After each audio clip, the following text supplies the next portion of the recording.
le gars faisait prier les gens dans le quartier. Il y a beaucoup d'hypocrites comme ça qui se font passer pour des religieux, mais en réalité, ce sont des gens qui sont des imposteurs. Ça, il y en a plein dans la communauté.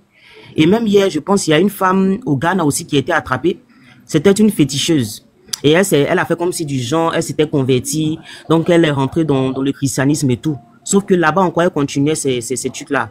Donc, les gars, ne vous leurrez pas. Hein. C'est les ex-traditionnalistes qui viennent encore avec leurs pratiques pour venir polluer les religions. Et c'est ceux-là même aujourd'hui qui se prétendent aujourd'hui devenir des kémis, des animistes, des retours aux sources, patati, patata. Il va falloir qu'on dise cette vérité-là, que ça plaise aux gens ou pas. En tout cas, tu as bien parlé. Donc ce monsieur-là, tu vois, s'il vous plaît. Tu vois les faux pasteurs là. Il y a des pasteurs qu'on retrouve avec des pratiques de féticheurs. Ce sont ces gens-là. Ce sont les gens qui étaient dans la tradition, vu que ça ne vend plus. Donc ils sont déguisés, ils sont devenus musulmans aux yeux de la société. Il faut faire valider par la société ce qu'on fait. Donc on devient des pseudo-musulmans, des pseudo-pasteurs pour pouvoir continuer à arnaquer la population. Vous voyez. Donc faites beaucoup attention. Ce monsieur-là, ce qu'il fait, c'est des choses initiatiques. Des fois, quand ils vont adorer leur fétiche et tout, il y a des contraintes qui leur sont faites. C'est-à-dire, il y a des conditions. C'est pour ça que vous allez voir même, et puis les conditions sont les plus dégoûtantes autant, c'est-à-dire les uns après les autres. Il y a des gens, on te propose comme condition, par exemple, voilà, de manger de l'urine, de boire, pardon, de l'urine. Il y a des gens qui vont te dire que non, il faut faire ceci. Il y a des gens même qui te disent, quand tu portes habit, il faut jamais laver. Il y a un habit que tu dois porter là, il faut jamais laver ça. Tout ça, c'est les pratiques de fétichisme. Et aujourd'hui, on a des documents qui prouvent que ça là, ces pratiques-là sont purement, en tout cas, étaient dans certaines traditions africaines. En fait, beaucoup attention, il y a beaucoup d'infiltrés dans la religion. Les textes sont là, les textes sont clairs. Je pense que les grands textes qui condamnent ce genre de pratiques-là, ce sont des textes qu'on retrouve dans les religions. Donc, je vais m'arrêter là pour le moment. Merci. Merci. Ouais, d'abord, j'étais là il y a longtemps, pardon, vas-y. Ouais, laissez. Oui, bonsoir, chers tous. Je vais. Il y a d'avant qu'elle a depuis, oui. S'il vous plaît. Attendez, je vais finir. Ah, ok. Voilà, s'il vous plaît. Ne vous pressez pas, on va échanger. Vous avez vu, j'ai coupé mon micro, j'ai pas à m'aider quelqu'un. Voilà, c'est ça même, vas-y. Que tu sois imam, tu sois muezzin, almami, tu sois oustaz, faut te taire. Parce que quand vous parlez là, nous on vous écoute tranquillement. Bon, vous voyez le niveau des Africains aujourd'hui, jusqu'à arriver chez des femmes, même des enfants. C'est-à-dire pour justifier, quand chez les musulmans ou bien les chrétiens là, quand il y a un problème là-bas, ils rejettent toujours cette personne de leur communauté qui a foutu la merde. Ils vont te dire non, cette personne n'est plus de chez nous. Non, d'ailleurs, il n'est pas de chez nous, mais c'est un féticheur. Et quand tu vas comprendre la définition du féticheur, c'est-à-dire pour un féticheur là, par exemple, si quelqu'un fait du vaudou, c'est un féticheur. Donc, il rejette la faute toujours sur la tradition africaine. Ça, c'est des noirs, hein. C'est des noirs que vous voyez comme ça là. Mais c'est incroyable. C'est-à-dire que je ne sais pas d'où ils viennent. Vos cerveaux là, comment vous gérez ça? C'est-à-dire que pour rejeter la faute qui vient de leur communauté là, ils doivent rejeter ça sur la tradition africaine. Alors qu'ils sont africains. C'est un féticheur. Il est féticheur ou c'est un imam. C'est un enfant de Allah et Mohamed. Voilà. Bon, pour terminer d'abord, je lance un défi. Ça fait peut-être 3 ans que je pose la question à tous les musulmans, ils ne me répondent jamais. Avant de commencer, la sourate 52, verset 24, là, j'ai besoin d'un bon imam, hein? Un oustaz, je ne sais pas s'il vient de la Mecque ou il va nous répondre. Dans le Coran, on dit qu'il y aura des jeunes garçons pour vous là-bas, au paradis. Des jeunes garçons pareils à des perles. Des jeunes garçons. Attends, non, faut pas inventer les... Non, attends, faut pas... Non, moi, mais je te coupe, je veux pas que ça... C'est la sourate 52, verset 24. Moi, je ne veux pas qu'on me coupe. Notez là, quand vous allez parler. La sourate 52, verset 24. Ok, attends, je vais chercher ça.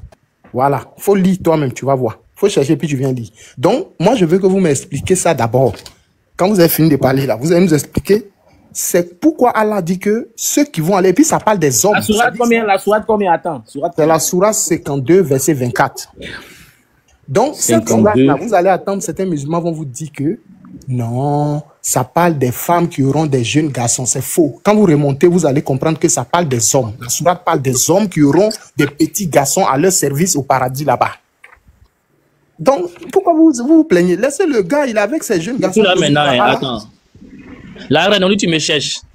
Elle a parlé, Jean-Marc, elle a parlé. On est en train d'échanger, on s'écoute. Ouais, je te cherchais, je dis tu es où? Ah, n'était pas là. Ouais, maintenant que tu es là, il n'y a pas de problème. On écoute d'avant. D'avant, tu as donné la sourate. Attends, je vais la lire parce que faut pas marmailler aussi. Faut lire, on va écouter, faut lire. C'est écrit et parmi eux circuleront des garçons à leur service, pareils à des perles bien conservées. Aïe! D'accord, c'est bon, stop. Faut stopper. Faut pas faire de commentaires. Ils vont non, en fait, je comprends pas, en fait, pourquoi ils sont pareils à des perles bien conservées. Voilà, c'est la partie là qui va faire qu'ils vont s'énerver, ils vont commencer à dire descends. Si tu étais si parmi des musulmans à l'instant, ils t'ont descendu. Parce qu'ils aiment pas ça. Ça, c'est des choses que eux-mêmes là, ils sautent. Quand ils arrivent dans les mosquées, ils lisent pas ça. Ils vont pas lire. C'est vilain. Et allez-y lire comment Ibn Kathir dit au sujet de ça. Allez-y, lisez ça. Parce que vous aimez bien vos savants, là, ceux qui expliquent comment on appelle ça, les versets. Bon, c'est pas pour arriver là, mais pour dire quoi? Ça, c'est un verset que je voulais un musulman ou bien une musulmane, ok, qui peut nous expliquer pourquoi les hommes auront des garçons, pareils à des perles. Et on va vous donner c'est quoi les perles là. C'est toujours, comment on appelle ça, comparé à quoi en islam, même dans le Coran, dans le même Coran là. Les perles là, c'est toujours comparé à quoi? On va aussi donner ça. Vous allez voir, ça parle de quoi exactement. Donc, pour dire quoi? Arrêtez toujours de venir dire ici que quand il y a quelque chose chez vous, non. Tu vois le jeune qui était là, je vais parler de ça rapidement, je dis ça. Le jeune, ça prouve, tu vois, moi quand il parlait, il me faisait pitié. Ça prouve qu'il ne sait même pas dans quoi il est. Il est dedans comme ça par du suivisme parental, suivisme moutonnier, tu vois. Parce que voilà, ça lui plaît, il est dedans. Et il a dit quelque chose qui est intéressant. Il a dit que moi, mon islam qui est dans ma tête là, c'est le bon qui est dans ma tête. Donc, il a été clair que c'est le bon. Donc, c'est quelqu'un qui pense que tout ce qui est là-bas est bon. Et il a dit que dans sa, celui qui tue une personne, c'est comme s'il a tué l'humanité. Il sait même pas ce qu'il verset dit. Il faut coder le mot, pardon, code le mot là, s'il te plaît. Ah, excuse-moi, voilà. Celui qui fait Toulou, donc celui qui fait Toulou, ou bien quelqu'un qui dja quelqu'un, c'est comme s'il a dja toute l'humanité. Mais c'est faux, parce qu'il n'y a aucun verset qui dit ça dans le Coran. Ça n'existe pas. Le verset qui dit ça s'adresse à un groupe de gens, un groupe de personnes. Et ce verset-là, si vous faites sortir, même votre oustaz ne peut pas prendre ça à l'air là pour parler ici. Parce que ce verset ne s'adresse pas à tout le monde. Ça s'adresse plutôt aux juifs. Et c'est bien détaillé. Donc, si vous ne connaissez même pas dans quoi vous êtes, pour dire que ce qui se passe là, c'est très important. Souvent, quand il y a des choses qui se passent dans votre communauté, ne défendez pas, ne venez pas rejeter ça sur les autres. C'est votre imam. C'est derrière lui, vous arrêtez pour crier Allah, c'est derrière lui. Donc, il a bombardé les petits. Soyez quand même un peu de truc à lui. Vous pouvez l'appeler. Voilà. Il n'est pas que imam, hein. Mon frère d'avant. Alors, il n'est pas que imam. Voilà. Apparemment, voilà. En fait, voilà. Il priait pour les jeux. Puis, en même temps, on dit qu'il est marabout. C'est-à-dire, voilà. Parce que. Mais le maraboutage que les gens expliquent là, c'est dans quoi on trouve ça? C'est toujours chez eux là-bas, on trouve. Tu as déjà vu un Togolais qui est marabout? Dans la tradition qui est marabout. Tu as déjà vu ça? Bon, après, on dit marabout. Et là, quand ils disent marabout, comment ils appellent ça en Djoula là? J'ai oublié le nom. Il dit ça, il y a même dans la langue Kotokoli ou bien dans la langue en tout cas dans les langues là, tu verras ce nom là. Mais à la majorité, il y a beaucoup chez les musulmans. Et là, quand tu vois les amulettes sur eux là, quand tu déchires l'amulet, tu regardes là, c'est des versets coraniques qu'ils mettent dedans. C'est vrai ou bien c'est faux? Quelqu'un n'a qu'à discuter ici. Souvent, quand tu les arrêtes, les anti-balakans, on voyait les trucs comme ça, ou bien les comment on appelle ça? En tout cas, ceux qui sont dans l'islam, qui pratiquent ce genre de choses, quand tu vas les voir, tu vas voir que les amulettes qu'ils mettent là, c'est des récits coraniques qu'ils mettent dedans, dans leurs trucs là. Si vous voulez, je peux vous trouver une vidéo où il y a un gars, même un rebelle, qu'on l'avait arrêté au Nigeria. C'est pas si c'est un rebelle, mais quoi, mais il avait les amulettes qu'ils ont déchirés, c'était les récits coraniques. Parce que je dis pas que le Coran dit qu'il n'a qu'à faire ça. Ça, c'est pas ce que je dis, mais c'est quelqu'un qui pense que en mettant les tests coraniques dans ce genre de choses, ça va le protéger contre les balles, tu vois. Donc, il y a des gens qui font ce genre de choses. Mais c'est pas la peine de venir rejeter sur les autres. C'est un musulman, il croit en ça, c'est pour ça qu'il fait. Parce que moi, je peux pas prendre récit coranique pour mettre dans l'amulette pour attacher au rein, ici fou ou bien ici comment. Je crois pas à ça. C'est quelqu'un qui croit à ça qui fait ça. Donc, pour terminer, pour dire que le petit qui parlait, le jeune qui parlait, puisqu'il connaît pas son âge, mais lui, il sait pas grand chose. Donc, pour dire, tout ce qui se passe dans cette communauté, il faut savoir discuter là-dessus. Arrêtez de toujours rejeter sur les autres. C'est pas les autres, c'est vous-même. Pourquoi chez vous, il n'y a jamais rien de bon? Il y a jamais rien qui est mauvais. Non, les terreaux là, c'est faux, ce qu'ils font là. Allah n'a pas dit ça. Qui vous a dit n'a pas dit ça? Mais restons sur le sujet là. Donc, je termine. Voilà. Non, c'est le sujet pour dire que tout ce qu'il a dit ici, tout ce qu'ils disent, parce qu'ils aiment rejeter sur les autres. en disant non, telle personne a fait ça, c'est pas lui. Moi, je dis tout ce qu'il rejette, c'est pas la peine de rejeter sur les autres. Le mieux, c'est de traiter ces sujets-là en fonction de leur façon de voir les choses. Ça va se régler peut-être entre eux. Mais toujours dit que non, ça c'est les gens du Togo là, ou bien les gens du Mali là, ou bien les Dogons là, ça ils faisaient ça. Non, les anciens ferronniers là, ils faisaient ça. C'est quoi tout ça là? Toujours en train de mentir seulement. Donc voilà, j'ai terminé. Ok. Jean-Marc, est-ce qu'on peut corriger ça? On peut balayer rapidement. Il y a Yaya qui est là aussi. Il faut Oui, Yaya va parler. Attendez, Reine, corrige, et puis je vais corriger rapidement. Vous voyez, il vient de prendre un verset où on parle. Oui, vous allez parler, madame. On ne fait que retranscrire ce que les gens ont dit. C'est vos pratiques. Assumez c'est-à-dire que les nyama que vous avez mis dans la religion, là, assumez ça. Vous n'avez sauf que prendre ça. C'est pour vous. D'accord? Quand vous dites retour aux sources, vous voyez qu'il y a des gens qui vous suivent, non? Parce qu'en réalité, là, eux, ils étaient dans la religion, ils avaient une fesse dedans et puis une fesse dehors. Donc, c'est normal qu'ils vous suivent. Et ce monsieur-là, c'est un hypocrite. Tu comprends? Et vous allez le reprendre. Vous allez sauf que reprendre tous les déchets que vous avez mis dans la religion, là. Maintenant, tu viens nous citer un verset et tu colles ton interprétation. Tu nous dis, allez-y, lis Ibn Khatir.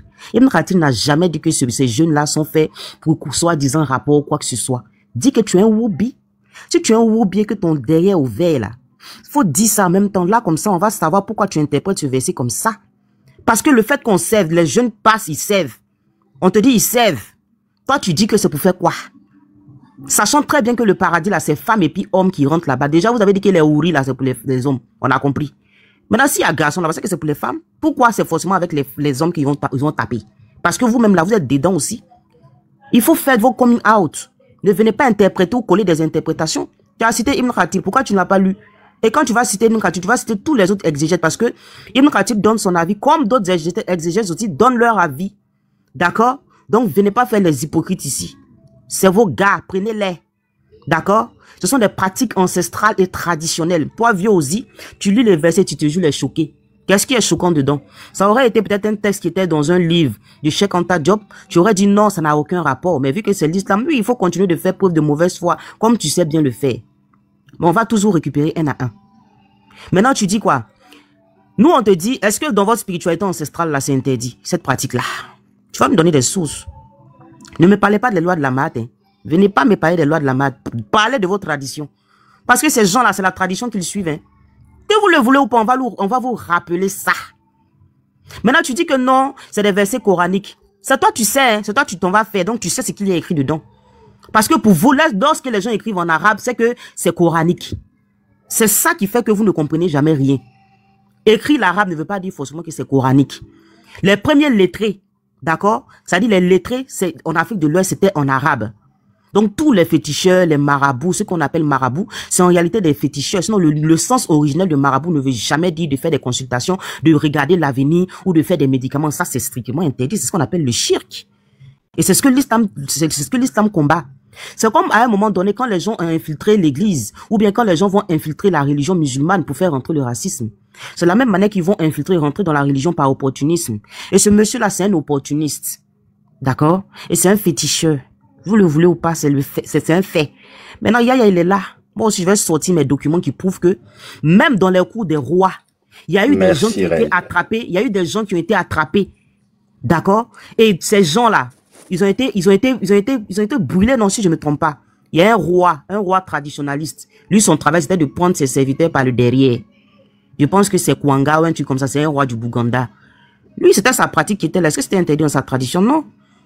Et il brûlait les gens. Pourquoi? Parce que les gens se convertissaient au christianisme et ils ont refusé de donner leur fesses. Donc, il était fâché, il était en colère. Et les morons n'abattaient pas les petits garçons. Je te laisse, Yaya, je te laisse parler. Bon, nous, on va corriger maintenant. Merci, Reine.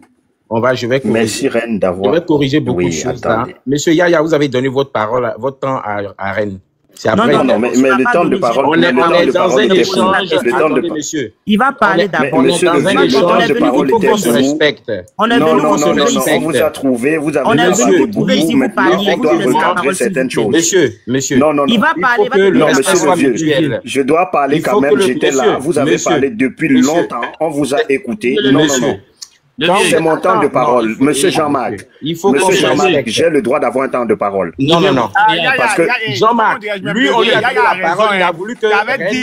Non, ils étaient là en train de nous insulter, Jean-Marc. Quand tu n'étais pas là, ils ont insulté, c'est pourquoi je suis monté. Nous sommes montés, ils ont parlé longtemps.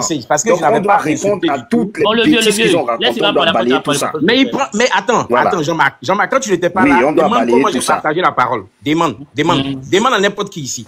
C'est moi-même qui ai dit à Davon, parce que Davon était là. Mais vous avez parlé longtemps quand je suis monté. On vous a laissé parler. Monsieur, attendez, parce qu'apparemment, on a l'impression... Bon, laissez-moi parler, je vais pas être long. Je ne vous laisserai pas parler parce que... Bon, laissez-moi parler, je vais pas être long. Il faut qu'on l'échange. Bon, voilà. Donc, elle a pris la parole. Non, mais comment ça? Elle a pris la parole, Davon a répondu. Elle a répondu. Attends, nous, on va parler. On vous a dit que c'est à votre tour. Vous avez voulu qu'elle parle. On n'est pas là pour vous écouter seul. Voilà. Non, avant, c'est comme ça que ça fonctionne. Jean-Marc. Moi, j'ai pas de problème à ce que les gens parlent. Tu vois, c'est pas équitable. Ils étaient nombreux, ils ont insulté, il y avait même Imam. C'est pas grave, faut le laisser. Quand il va finir, on va parler. Ils veulent nous museler, mais on va parler. Ça commence à piquer, non? C'est pas une affaire de... Donc, faut parler, il faut parler, on t'écoute. Oui, mais bien sûr, je vais parler, ça c'est sûr. D'abord, tu as dit que j'ai lu le verset et je me joue les choquer. Je me joue pas les choquer. Comme tu t'es adressé à moi personnellement, je vais te répondre personnellement. Je me joue pas les choquer, c'est choquant.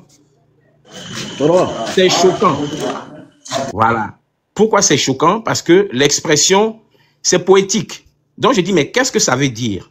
Et si je suis choqué, à quoi? Qu'est-ce que vous allez faire? Je vais te dire ça. C'est toi qui as commencé à dire que c'est un traditionnaliste, que c'est un infiltré des traditions. Sur le début qu'on parlait, on parlait soit de l'islam et des versets, et en plus on parlait de lui et on parlait du wahhabisme. C'est toi qui es venu maintenant pointer du doigt. Donc on va se pointer du doigt. Ok? Les traditions là, elles sont multifaces. Et les traditions africaines, comme on peut en parler, certaines ont connu des modifications. Il y a des traditions, il y a des peuples qui ont conservé leurs traditions à l'origine. Il y en a d'autres qui les ont abandonnées, ainsi de suite. Mais c'est les êtres humains. Ça, là, il faut le comprendre. C'est les êtres humains qui, en fonction de leurs conditions matérielles, je ne sais pas si vous savez ce que ça veut dire conditions matérielles, ont conservé certaines pratiques. Et nous sommes d'accord qu'il y a des pratiques qui sont mauvaises, qu'on peut abandonner. Nous, on accepte ça. Chez nous, là, on coupe les têtes des gens, on égorge les vierges, on fait tout ce que tu peux imaginer. Mais nous sommes des humains. Tu vas faire sauter live, là. D'accord, je vais coder, ne vous inquiétez pas. On fait tout ce que tu peux imaginer. Ce qui est bon chez nous, c'est que nous, dans les traditions, on peut les critiquer. C'est-à-dire, moi, par exemple, si je vais chez moi, là, je dis, bon, ce que vous faites là, c'est pas bien. Aucun membre de ma famille ne me prendra pour me chasser de la famille, pour me dire que je suis un apostat. Ou alors qu'on doit me pourchasser pour me tuer ou quoi que ce soit. Chez nous, là, c'est ça. Maintenant, revenons à vous, qui avez un livre qui est fixe, qui est solide comme un poteau, hein, et qu'on ne peut pas changer. Et que vous avez un prophète qui est l'image, hein, l'exemple à suivre. À qui certains textes, hein, dans vos livres et dans vos textes, disent qu'il a épousé une fille de 6 ans et il a couché avec elle à 9 ans, par exemple.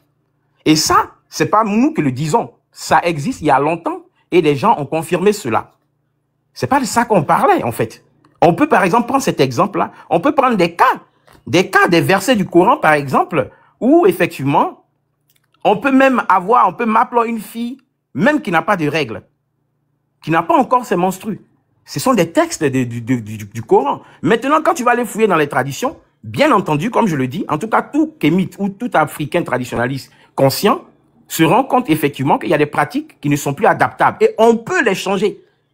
Voilà. Mais est-ce que vous pouvez changer ce qui est écrit dans le Coran là? Vous ne pourrez pas les changer. Vous n'allez pas dire, bon, ce qu'Allah a dit là, c'est à changer ou c'est à modifier ou bien c'est à améliorer. Bon, il y a des savants modernes qui sont en train de le faire. Voilà pourquoi ils font des traductions pêle-mêle. Maintenant, ça profuse des traductions pour adoucir, euphémiser, par exemple, les textes et les propos. Nous sommes dans une logique. La logique, elle est la suivante. Il y a un monsieur qui est là. Jean-Marc, je veux que tu me répondes. Le monsieur, est-ce que ce que tu as écrit sur le monsieur, c'est correct? Est-ce que c'est vrai qu'il est marié à 3 femmes et qu'il a 5 enfants et qu'il est malien et qu'il est imam et marabout? Voici les choses qui font que nous nous adressons à lui. Maintenant, toi maintenant, si tu dis que non, c'est un féticheur, que ceci, cela, il n'y a pas de problème. Il va falloir aussi que tu nous apportes les éléments. Parce qu'il y a un cas de figure qui est là. Parce que si c'est pour attaquer les traditions, vous ne serez pas fatigué. Nous, on a vos textes. on a les ouvrages, on a des exemples même qui se passent aujourd'hui au Yémen, en Afghanistan, hein, et même, comment on appelle ça, au Tchad, en Ouganda, il y a des cas qu'on ne veut pas citer ici. Donc, s'il faut se tirer, là-dessus parce que oui, il y a un imam, par exemple. Moi, à la limite, j'aurais préféré que tu dises oui, c'est un faux imam, le Coran ne dit pas ça, et voilà, et on reste dessus. Mais tirer sur les autres en prétendant que c'est parce qu'il est traditionnaliste et qu'il y a des traditions qui font ça. Par conséquent, celui-là, il n'est pas imam et qu'il est plutôt traditionnaliste, c'est une façon de dévier le problème. Nous, on peut se servir de vos textes. Vous avez un prophète qui est l'homme le plus parfait. Il aurait pu prédire que on ne m'appelle pas une fille à 9 ans. Il aurait pu prédire que une fille à 6 ans ne peut pas donner son consentement. Comment le sujet a changé? Moi, attends, comment le sujet a changé, même? Il comprend pas. A changé parce qu'elle est venue, je vais t'expliquer. Quand elle est venue, c'est elle qui a commencé à dire que c'est un féticheur, c'est un traditionnaliste. Mais il a déjà trop parlé maintenant, Jean-Marc. Monsieur, attends. Il va acheter mon frère. Passer la parole, qu'on puisse balayer ça encore, tous ces mensonges. Je n'ai pas encore commencé. Je ne fais que préciser. Tu vas pas fait 1 heure non plus. Ça fait au moins 5 minutes. Pourquoi on sache, quand vous parlez, je me suis tué. Moi, j'ai pris le temps pour vous écouter. D'accord. Ça fait mal, hein. Voilà. Vous allez lire. Ça fait mal, non? Vous allez lire. Mais les personnes qui lisent l'heure actuellement, c'est vous, hein. Parce que vous ne prêchez plus la parole. On verra bien. Voilà. Est-ce que nous, on va parler aux gens? Est-ce que je peux finir de parler? Parce que ça pleure déjà. Faut chuter, aïe. Quand tu parlais, je t'ai écouté. Je vous ai écouté. Ne pleurez mais nous, on n'a pas pris 1 heure pour parler, hein. J'ai dit, ne pleurez pas. En tout cas, on a été très bref.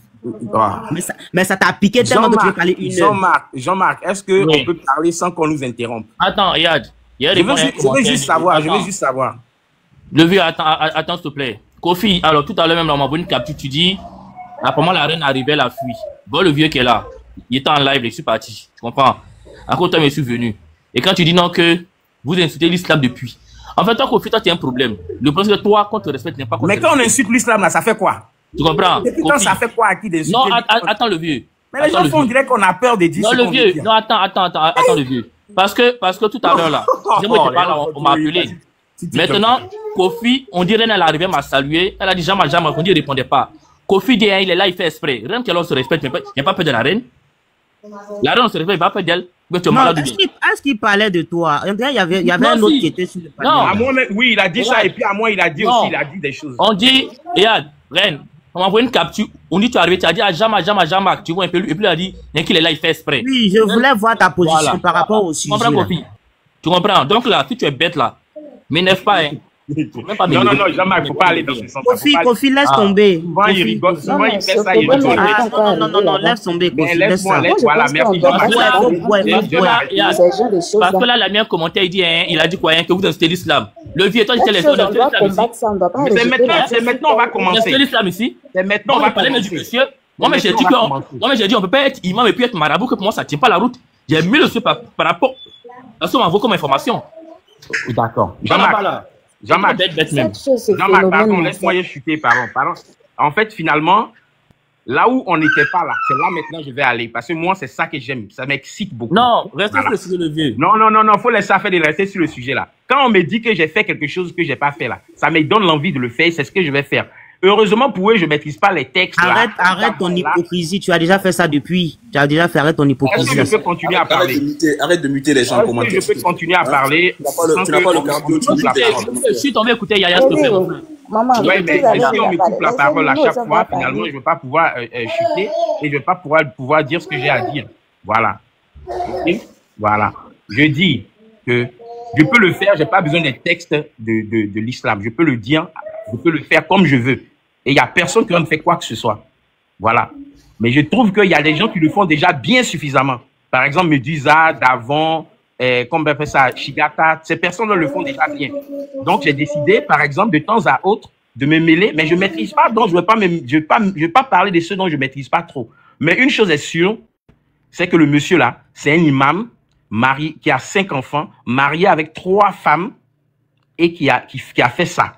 Un point, c'est tout, c'est l'information que nous avons. S'il y a d'autres informations qui contredisent ça, qui disent que non, il n'est pas imam, et il ne prie pas, ou bien il n'est pas musulman, ou quoi que ce soit, il n'y a pas de problème. Il n'y a pas de souci du tout. Donc, sur ce, je m'arrête là pour l'instant. Et puis c'est lancé. Je suis là, je bouge plus. Vas-y, Yaya. Réponds à Madame Yann, là. Voilà. Salam alaikum à tous les frères. Bonsoir, chers tous. Bonsoir, mon frère Jean-Marc. J'espère que tu vas bien. Alors, vous savez, il y a certaines choses qui ont été dites ici. Je n'ai pas eu le temps de balayer tout ça, mais je vais d'abord commencer par la prise de parole de, comment il s'appelle? Imam Frozone. Frozone, celui-là même qui a demandé qu'on dja tous les musulmans qu'on fasse la purge, mais ça ne m'étonne pas parce que ça va toujours dans le sillage de leur croyance, de leur spiritualité ancestrale. Donc pour certains, on aura le temps de développer tout ça. Alors ce monsieur a parlé ici de Ludovic parce que il s'appelle Ludovic Mohamed Zahed. Ludovic Mohamed Zahed, c'est un imam LGBT, homosexuel. Donc c'est pas un imam pour moi, mais il prétend être un imam. Pourquoi je le dis? Parce que c'est un monsieur qui était d'abord, il est né en Algérie et il est franco-algérien. Et ce monsieur était d'abord dans le bouddhisme. Il était dans le bouddhisme et il a embrassé l'islam et la communauté musulmane l'a rejeté pour son homosexualité et il s'est senti rejeté, frustré dans la communauté musulmane lorsqu'il allait faire les prières et tout ça quand ils ont su qu'il était homosexuel et c'est à ce moment-là qu'il a dit qu'il fallait qu'il crée un culte des LGBT puisque l'islam bannit complètement les homosexuels, ne veut pas qu'ils soient imam ou quoi que ce soit, et donc lui, il se sentait mal à l'aise dans ces cultes où tous les musulmans se retrouvaient, et donc il a voulu créer une mosquée uniquement dédiée aux LGBT, et d'ailleurs, il n'est pas reconnu par la communauté musulmane et par les musulmans. Ça l'engage, et je dirais également que pour moi, en tant que musulman, il n'y a pas d'imam homosexuel musulman. Donc, je pense que c'est assez clair. Pour revenir sur le sujet que Jean-Marc a mis, on voit très bien hein, en bas, imam plus marabout. Donc, on ne peut pas être imam et être féticheur, marabout féticheur. Et c'est bien marqué ici pour ceux qui marmaillent. Hein. Donc, Jean-Marc a bien fait ses recherches. D'ailleurs, je le félicite d'ailleurs pour ça parce qu'à chaque fois qu'il met un sujet, il essaye de se renseigner, n'est-ce pas, de fond en comble pour pouvoir mettre un sujet ici. Et sur le sujet, on voit très bien que c'est un marabout, donc un féticheur. Et d'ailleurs, c'est la même chose que Reine, elle a dit ici, hein, que une dame. Et d'ailleurs, il n'y a pas plus tard que 3 jours, c'était un très grand marabout, hein, un féticheur de renommée dans le Ghana et tout le monde la connaissait pour ses cas de fétichisme et comme elle voulait étendre, n'est-ce pas, son comment je vais dire, étendre bien son influence dans le fétichisme, elle a donc intégré le christianisme et elle est devenue prêtre ou comme ils disent prophète machin et tout. Elle a appris la Bible et tout ça et elle faisait du fétichisme déguisé. Donc voilà, et concernant ce cas, on ne peut pas dire que c'était une chrétienne, c'est un féticheur toujours, et c'est la même chose que ce marabout, qui n'est rien d'autre qu'un féticheur. Et nous savons très bien que ces pratiques de fétichisme, c'est dans la tradition ancestrale. D'ailleurs, c'est ancré, parce que ça n'a rien à voir avec les religieux, et nos religions sont régies par des textes, et dans ces textes-là, le fétichisme ne fait pas partie de ces textes-là parce que c'est du shirk en fait, c'est banni. Donc c'est clair et net. Et nous nous référons à nos écrits. Hein, et sur nos écrits, ça ne participe pas hein, à aucun cas. Or, aujourd'hui d'ailleurs, j'ai mis un sujet sur TikTok. Hein, c'était le rôle des sacrifices humains dans la cosmogonie bantoue. Et on peut bien voir ici que ces sacrifices-là avaient une très grande valeur. Dans les rites hein, africains. Donc l'offrande, c'était une offrande ultime d'ailleurs pour la fondation d'un village, des palais, des ponts. Il fallait déjà les gens pour les donner aux fétiches. Et ça, et lorsque dans le village aussi il y avait des famines, des cas de guerre, d'épidémies, en fait c'est l'essence même de ces pratiques. Déjà les gens. Vous voyez. Et lorsqu'on regarde dans certaines pratiques vaudouisantes où on a remplacé le sang humain avec de l'huile rouge. Parce que lorsque vous voyez l'huile rouge dans une pratique où on met, et d'ailleurs la photo que j'avais pris pour illustrer ça, c'était le goût. Je sais pas pour ceux qui pratiquent le goût, c'est le dieu du fer. C'est un dieu qui est vraiment, c'est un fétiche qu'on utilise pour des guerres, pour des cas extrêmes. Parce que ce fétiche, il est très dangereux. Lui, il détruit sur son passage. Et lui, il prend que du sang humain. Le goût, ça s'appelle le goût. Et le legba. Le legba est, comment je dis, il travaille sous les ordres, sous les instructions du legba. Le goût là. Et donc ce goût, il est très très dangereux. Donc je faisais ce parallèle pour montrer que c'est l'essence même, c'est la fondation, le soubassement du fétichisme, donc de la pratique ancestrale. Donc on ne peut pas quand on voit ça, on sait tout de suite que ce sont des loups qui sont déguisés. Donc, ils vont venir infiltrer nos religions. Et je félicite encore Jean-Marc pour pour la énième fois qu'il ait mis imam et marabout. Donc là, ça montre vraiment dans quel camp ce monsieur était. Donc voilà, ce sont des fils du diable qui se déguisent comme ça et venir infiltrer nos religions. Et pour ça, ils doivent être bannis. Et c'est pourquoi on s'inscrit, n'est-ce pas, dans le cadre de ceux-là qui luttent contre la saleté spirituelle sur le continent. Je m'arrête là pour l'instant. Ok, merci beaucoup. En fait, là, moi j'ai mis un sujet. Hein. Alors, moi, pour ce que j'ai reçu comme information, on m'a dit qu'il est imam, qu'au début même, il priait pour les gens. Vous comprenez? Il priait pour les gens et après, maintenant, dans ça, il s'est prétendu être un marabout. Donc, voilà pourquoi j'ai mis les deux trucs. Et moi, j'ai dit, en fait, on peut pas être imam et puis être marabout. Mais apparemment, il y a certains, voilà, qui le font. Maintenant, le monsieur, c'est quoi? C'est qu'il couche avec des jeunes hommes pour de l'argent. Et voilà pourquoi j'ai insisté beaucoup sur le fait en disant aux Africains, faites moins d'enfants. Vous n'avez pas d'argent, arrêtez de faire des enfants bêtement. Parce que beaucoup de ces jeunes-là vont chez ce monsieur-là de un, d'autres pour aller parfois prier, hein, limite pour envoûter les gens. Ils vont, en même temps, il dit qu'il prie, en même temps, il dit, ouais, que je te donne ça pour faire des choses, pour attacher ton blanc, ou bien pour te protéger, ainsi de suite. Donc, tout est mélangé, en fait. Donc, moi, je dis, il faut sensibiliser la population africaine et noire à faire moins d'enfants. On n'a pas les moyens, on fait pas des enfants. Voici moi, c'est-à-dire la chose sur laquelle je suis resté depuis. Mais là, je viens, il faut que le sujet devienne un truc de l'islam ou bien un truc comme ça. Tu vois, voilà. Et ça, restons beaucoup dessus. Parce qu'en même temps, on fait ce live, en même temps, on sensibilise aussi la jeunesse, hein, à ne pas opter pour la facilité, à aller travailler et aussi à nos gouvernements à mettre des choses en place pour la jeunesse et aussi aux parents de prendre leurs responsabilités. Il ne s'agit pas de faire les enfants et laisser les enfants de 7 ans, 8 ans, 9 ans, 10 ans, 12 ans, 13 ans, 14 ans, 15 ans être livrés à eux-mêmes. Donc, quand vous parlez là, c'est bien beau de, voilà, de vous titiller, mais s'il vous plaît, touchez aussi ce fond-là parce que c'est très important de voir des jeunes aujourd'hui mineurs et qui sont livrés à eux-mêmes. Tout ça par l'irresponsabilité de beaucoup de parents en Afrique. Voilà. Donc, il va prendre la parole et puis on continue. C'est moi ou pas? Ouais. Jikas, vas-y après toi. Non, il y a Yann là qui est là. Non, je pense qu'il y a Yann qui est là. Hein. Oui, c'est vrai, il y a Yann. Oh, désolé. On l'a oublié. Oui. Bonsoir Yann. Allez. Bonsoir, monsieur, dame. Bonsoir, madame. Bonsoir. Voilà. Moi, je pense que ce problème-là, ce n'est pas d'accuser tel ou tel.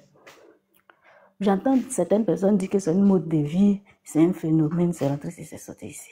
Ce problème-là, c'est un esprit. Un esprit mauvais qui est là depuis longtemps, qui cherche à rentrer. Mais par quoi passer pour rentrer? C'est ça qui est le problème. Aujourd'hui, tu entends certaines jeunes filles dire que non, moi, je préfère, je donne mon derrière à mon homme parce que c'est intéressant, ça me plaît. C'est bon d'accuser les autres, mais il y a des actes que nous posons, que nous condamnons, qui condamnent nos enfants. Mais dans l'ignorance là, est-ce que ces filles-là savent que donner son derrière à un homme, que ce soit une femme, que ce soit un garçon, c'est un péché, que c'est un culte au diable? Est-ce qu'elles savent ça? Mais lorsque tu fais un culte au diable, les démons viennent t'assister. De la même manière, quand tu donnes un culte à Dieu, les anges viennent t'assister. C'est de la même manière. Donc quand tu fais ça, tu le fais par plaisir, dans l'ignorance. Mais tu es en train de tisser un lien avec le monde et ténèbres. Donc sache que ce lien que tu as tissé, que ce soit aujourd'hui ou demain, un de tes enfants sera comme ça. Ce monsieur, ce qu'il a fait, ça n'a rien à voir avec un musulman ou un chrétien. Il sait très bien ce qu'il fait. Ce n'est pas par plaisir qu'il le fait. Il fait ça par quelque chose. C'est la chance de ces jeunes hommes-là qu'il prend. Moi, je pense qu'au lieu de dire non, on va discuter, ça ne va pas servir à quelque chose. C'est la prière. On doit prier pour nos enfants. Parce que c'est la fin qui approche. Il y a des gens qui disent que non, ça vient de l'autre côté, c'est l'autre côté qui est envoyé. Mais c'est faux. Cet esprit est là depuis longtemps. Moi, je me souviens très bien que quand j'étais petite, il y a longtemps, il n'y avait pas portable, il n'y avait rien. Il y avait un monsieur dans nos campements. Lui, son travail, c'était de sortir avec des animaux. C'est parce que cet esprit-là l'habitait depuis longtemps. Mais à l'époque, là, il va aller approcher quel homme qui dit que non, j'ai envie de toi. Il ne pouvait pas. Donc, il faisait ça sur les animaux. On doit comprendre ça. Il faut comprendre à nos enfants que non, c'est une humiliation de donner son derrière à son ami garçon. peu importe ce qui va arriver, même si il n'a pas eu à manger, il n'a qu'à dormir, on doit prier pour eux. Les frapper, ce n'est pas la solution. Parce que moi, je pense que c'est à force de les frapper, à force de dire que si tu fais ça, je te bannis, je vais te tuer. Tu as un fils qui est comme ça, il est né comme ça. Parfois, là, il y a d'autres, là, quand tu les demandes, il te dit que lui, il ne sait pas pourquoi il est comme ça. Il y a d'autres même qui essaient de s'en sortir dedans. Mais l'esprit est en lui. Il ne sait pas comment faire pour s'en sortir. Il ne sait pas comment faire pour s'en sortir. Mais toi, peut-être que toi, la mère, tu as tissé un lien. Peut-être que par l'argent, à cause de l'argent, tu allais sortir avec quelqu'un pour avoir cet argent-là. Mais tu as tissé un lien, tu as tué ta descendance. Tu ne sais pas. Donc, quand la dame a dit que non, il y a l'ignorance aussi, parce que les gens le font dans l'ignorance. Il y a des filles chrétiennes qui donnent les derrière des hommes. Il y a des filles musulmanes qui donnent le derrière des hommes. Ça n'a rien à voir avec une religion. Mais ces gens-là, ils vont à l'église, ils vont à la mosquée comme papa le dit parce qu'il faut partir. Ils ne connaissent pas la parole. Parce que pour quelqu'un qui est chrétien, sait très bien, s'il est un bon chrétien, sait très bien que la femme comme l'homme sont derrière. Il ne doit pas donner même à son mari. C'est un culte au diable. Et il y a certains couples même qui pensent que lorsqu'ils sont mariés, tout est permis. Non, tout n'est pas permis. Même si tu es marié avec la femme légalement, tu ne prends pas son derrière. C'est un culte. Vous rendez un culte au diable. Et quand vous rendez ce culte au diable, c'est le démon qui vient habiter dans votre maison. Donc moi, je pense que non. L'un n'est pas d'accuser celui, l'autre ou l'autre. On doit prier pour nos enfants, pour la nation. Comment vous pouvez comprendre que aller simplement à la selle même là, tu as mal par derrière. Et puis des gens vont s'écarter pour donner. Quand tu les vois même, tu sais qu'ils sont malades. Ceux qui font ça là, ils sont toujours pâles. Mais ils sont dedans quand même. Pourquoi? Moi, je me souviens très bien dans mon quartier, ici, il y a des jeunes, il y a un petit qui était comme ça. Il y a ses amis, il y a d'autres jeunes qui n'étaient pas comme ça. Mais ils partaient là-bas, mais le petit avait l'argent. Il partait là-bas pour aller sortir les petits pour de l'argent. Vous allez me dire que non, c'est parce que ce petit était féticheur. Ils sont partis de leur progrès. C'est parce que pour lui, à écarter aujourd'hui, que tout le monde sait. Sinon, c'est des choses qui se passent dans le monde. Il y a des hommes mariés qui sont comme ça. Il y a des chrétiens qui sont comme ça. Il y a des musulmans qui sont comme ça. Ils sont mariés et puis font ça. Il y a des pères même qui proposent de sortir avec les beaux-fils, le mari de leur... Madame, essayez de chuter. On va laisser la parole aux autres. Merci. C'est ça. Je suis en train d'oublier tout ce que je veux dire. En fait. D'accuser les autres. On va prier surtout pour nos enfants. Vous savez. Merci. C'est la mémoire du poisson. Donc, pardon, pardon, j'ai tout oublié. Moi, ce qui m'a intéressé. Bonsoir à tous déjà. Salam alaikum. Aux musulmans et bonsoir à tous. Oui, Madame JK. Yes, Madame JK. Donc là, on est face à un vrai fait divers. Donc cet imam ou un marabout qui a agressé sexuellement des enfants, c'est vraiment grave. Et en plus, il a filmé. Hein, ça, c'est encore une circonstance aggravante.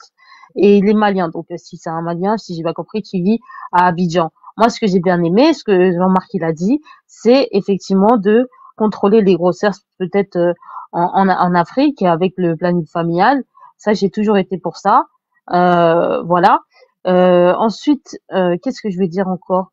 Effectivement, ces pratiques rappellent, moi je trouve en tout cas, des pratiques d'initiation. Jean-Marc, tu as dit, tu as précisé en tout cas tout à l'heure, qu'il était imam et qu'il priait sur les gens. C'est pas ça un imam. Hein. Un imam, c'est celui qui dirige la prière. Donc, est-ce qu'il n'était pas marabout tout court? Et les initiations, ça me rappelle vachement la guerre, la chasse aux albinos. Et ça me rappelle vraiment, ça ressemble à l'homme hyène. L'homme hyène, pour ceux qui ne connaissent pas, c'est un homme de Tanzanie qui dépucelle des jeunes filles et qui leur donne au final le VIH tellement il les a, tellement il a moulu des filles, quoi. Donc ça ressemble aussi à un rite d'initiation fétichiste mais pas forcément islamique, puisqu'on n'a pas de passage de ce genre-là. Mais je vois que dans ce panel, en tout cas, certains n'attendent que ça pour foncer sur l'islam. Surtout quelqu'un que j'ai vu tout à l'heure qui a appelé à la purge des musulmans. Donc voilà, je sais très bien comment le live va partir, hein, et certains ont hâte, mais en tout cas, honte à vous. Voilà. Merci, JKS. C'est à qui de parler là? D'avant, hein, d'avant, ou bien? Je sais pas. Vas-y, d'avant, c'est Allah. Il y a un profil Allah qui est motivé, c'est lui. Ah, d'accord. Laisse Allah parler comme Dieu d'arriver. Vas-y. Bonsoir à tout le monde. Et j'ai l'impression qu'on est en train d'assister à une hypocrisie à ciel ouvert. Sur le sujet, il est écrit que le monsieur est imam. Il est imam et il est marabout, mais il est d'abord imam. Donc c'est bien beau de cracher sur les traditions africaines, de les insulter, de les salir. Oui, ce sont des œuvres faites par des hommes. Ce sont les hommes qui font les traditions. C'est pas un prétendu Dieu qui est caché au ciel, qui fait descendre un livre et qui dit que oui, c'est la vérité absolue et que tout doit rester intact. Oui, dans nos traditions, il y a eu des pratiques qui n'étaient pas bien. C'était pas bien. On assume. Ces pratiques n'étaient pas bien. Mais ce sont des pratiques qu'on peut changer. Qu'on peut changer, qu'on peut effacer. Tu vois? Donc c'est bien beau. Vous pouvez insulter nos traditions pour défendre vos religions. C'est bien. Mais vos religions là, c'est le fait de Dieu. C'est le fait de Allah. C'est Allah qui a dit. C'est Allah qui a dit. Donc on peut pas changer. Tu vois? Donc c'est moi, Allah. Je suis descendu sur ce panel pour vous répondre. Oui, c'est mon livre. Tous les mariages de Aïcha, quand elle était gamine, qui sont dans les hadiths et tout, oui, je confirme, c'est moi qui l'ai mis. C'est moi qui l'ai mis et vous ne devez pas changer, vous devez suivre. Voilà. Et arrêtez de comparer ma religion au comportement des humains. Parce que les traditions africaines, là, c'est le comportement des humains. Donc, arrêtez-moi ça. Ce monsieur est un imam. Vous allez avoir une coupure parce que là, il vous reste une ligne. Hein. Pour quelqu'un qui se prend pour Allah, il n'a pas de connexion. Hein. Il n'a pas de connexion. De me laisser finir. Laisse-la finir, JKS. Voilà. C'est bien beau de cracher sur les traditions africaines. On est là aussi pour vous répondre. Voilà. Les traditions africaines, c'est fait par les hommes. Et les hommes, on peut avoir des comportements déviants qu'on peut corriger, qu'on peut changer, qu'on peut réadapter. Mais vos religions là, est-ce que vous avez le culot d'aller changer ne serait-ce un seul mot, une seule virgule? Non, vous pouvez pas. Voilà. Et moi, chez moi, dans mon pays, il y a des imams qui sont marabouts, qui vont prier pour que les gens aient des emplois, qui vont prier pour que les gens pour que des femmes aient des maris avec des versets coraniques, on les appelle marabouts. Je pense que ils font ça au nom de quoi? Ils font pas ça au nom des traditions africaines. Ils sont imams. Ils vont dans les mosquées, ils vont prier. Il y a des imams qui vont veiller des enfants. Des cas sont répertoriés. On en connaît des cas, des imams qui veillent des gamines, qui veillent des enfants. Et vous voulez aussi dire que eux là, c'est pas des musulmans parce que vous êtes qui? Vous parlez au nom de quoi? C'est vous qui labellisez tel est musulman ou tel ne l'est pas. C'est pas vous. Donc si les musulmans là acceptaient son comportement comme ça, assumez. Pour une fois, assumez. Nous, nos ancêtres là, ceux qui sont comportés mal, on assume. Oui, ils ont fait ça. On assume et on peut corriger. Voilà. Pour revenir au sujet, c'est un comportement qui est à vomir, ce comportement de ce monsieur qui est musulman, qui est imam, je le redis. Et ça n'honore pas la croyance musulmane. Donc voilà, il faut que la pédocriminalité cesse dans les religions comme le christianisme aussi. Hein, le Vatican, il y a eu des cas de pédocriminalité. J'en passe des meilleurs. Donc voilà, Jean-Marc, c'était mon intervention pour ne pas être long. Merci. Non mais en fait, vous parlez là. Vous parlez, il n'y a même pas de conseils à donner sur la jeunesse. Il faut faire attention ici. Mais... Moi, j'ai parlé sur ça. J'ai parlé du planning familial. On peut parler, non. Jamais, ce que moi je dit là. Les enfants de maintenant là, avec les enfants d'avant là, c'est pas la même chose. Nos parents de maintenant là, ils savent pas comment ils éduquent les enfants. Hein. Mais franchement dit, il faudrait qu'ils n'ont qu'à, c'est ce qu'il est dit ici quoi, ils n'ont qu'à revoir l'éducation quoi, ils n'ont qu'à, parce que je vois il y a les gens qui sont en train d'essayer d'accumuler en disant que non, tu es pauvre. Jamais même tu as dit ça tout à l'heure, même tu dis non que tu n'as rien, tu fais beaucoup, tu prends enfant là, c'est pourquoi.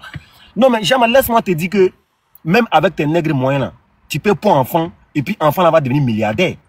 C'est pas forcément tu n'as rien que tu dois. Donc ça veut dire que dans les pauvres n'ont pas le droit de faire enfant quoi. Mon frère, ils n'ont pas le droit de... on sera jamais d'accord sur ça, mon frère, le père. On sera jamais d'accord. Est-ce que toi, non mais c'est ce qu'il dit. Est-ce que toi, non mais Eyad, j'ai une question. Est-ce que toi tu es d'accord? est-ce que toi, tu es d'accord du fait qu'un enfant de 7 ans, 8 ans, 10 ans, soit dans la rue, en train de vendre l'eau, cigarette, Lotus, pour subvenir à lui-même ses besoins. C'est tout ça qui... En fait, quand ils font ça, ils sont exposés, je suis désolé, mon frère.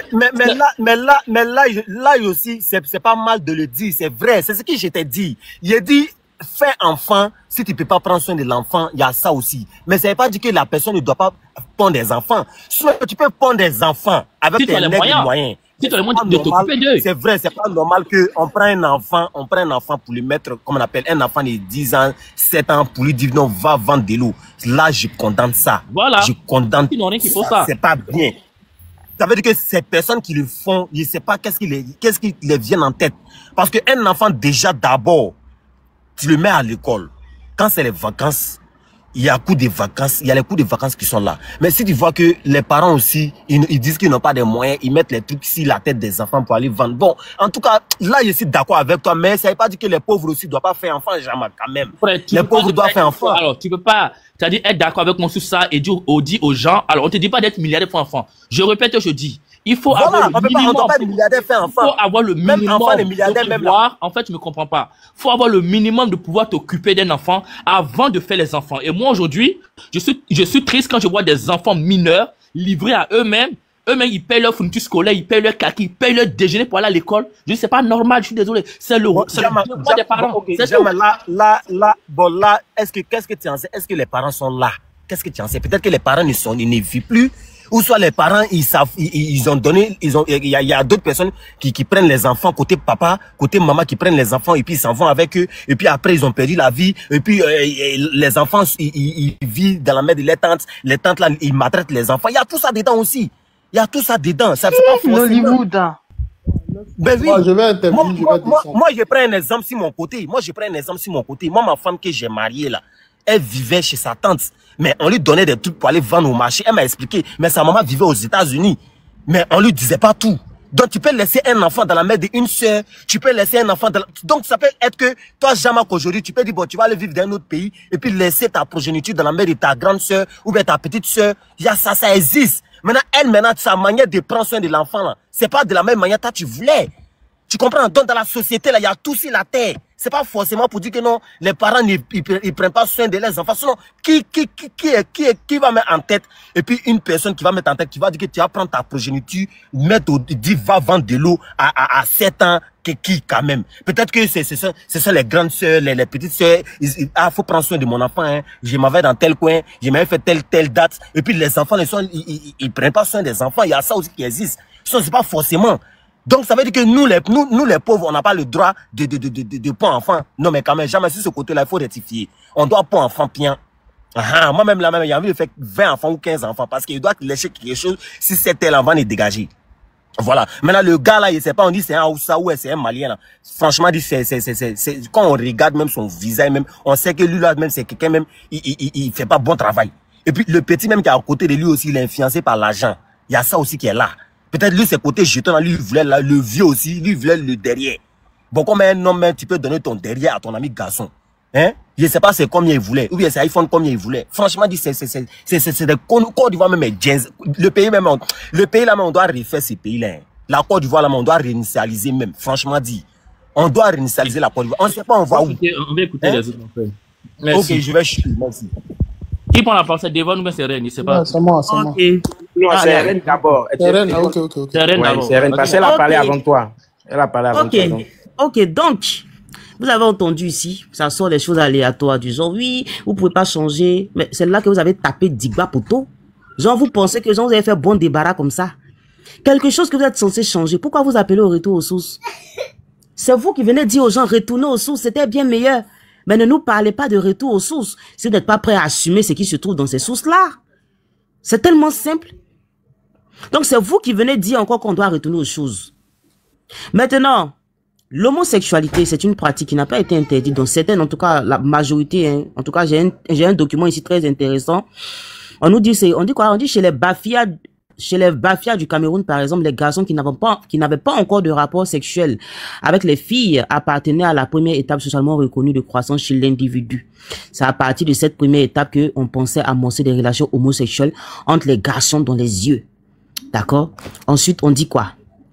On dit que Voilà, on dit chez les Bantous, hein, font au Gabon, au Cameroun et en Guinée équatoriale par exemple, les relations homosexuelles étaient perçues comme le médicament pour être riche.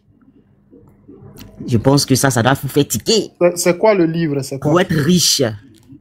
Le titre du livre, c'est de Awando. Monsieur, faut suivre. Faut pas lui couper la parole, elle nous informe. C'est bien, vas-y, parle. Voilà, Patrick Awando. Patrick Awando. Le sexe, c'est double. Page 110. Je t'ai fait cadeau de la page. On dit, les relations homosexuelles étaient perçues comme des médicaments pour être riches. Cette richesse était transmise du partenaire réceptif, le pédiqué, vers le partenaire insersif, le pédicon, dans une relation pénio-anale. Chez les Tchagas du Kilimanjaro, où les jeunes étaient considérés comme adultes après les cérémonies initiatiques, les jeunes après leur cicatrisation post-circoncisionnelle devaient encore passer par un autre rite, celui de la suturation de la nuque dans la forêt. L'explication qui en ressortissait est que un jeune homme initié doit s'abstenir de toute pratique. D'accord? Une fois qu'un homme peut engendrer les enfants, lui-même court un risque. D'accord? Donc, ici, on nous dit quoi? On nous dit tout simplement que dans ces différents peuples que j'ai cités là, l'homosexualité faisait partie de leur rite. Donc, quand on vient me dire ici que ce monsieur-là, c'est un musulman, quand on sait très bien, bon, l'autre, il a essayé, il a fait sortir un verset il a interprété à sa sauce, vu que, tu sais que quand tu es sale, tout ce que tu touches, ça devient sale. Donc, je comprends qu'il a interprété ça comme ça. D'accord?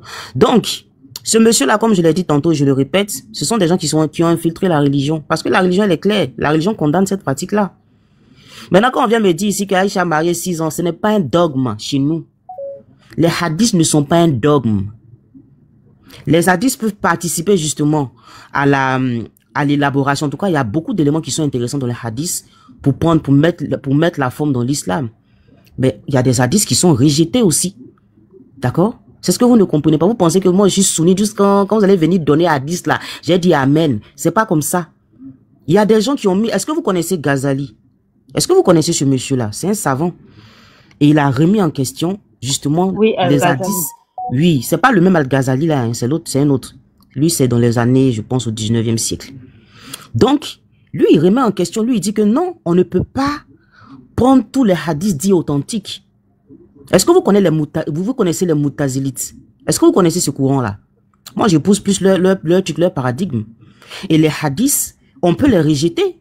On peut dire que non, il y a peut-être un problème d'interprétation, mais on ne les sacralise pas. Et on colle ça justement au Coran. C'est-à-dire qu'on prend le Coran et on essaie de voir si ça va avec la morale du Coran. Si ça ne va pas avec, on rejette tout simplement. Toi, viens aux tu viens prendre un verset, tu dis qu'on dit de marier les petites filles et d'avoir des rapports avec elles. Où est le verset? Faut pas mentir comme ça.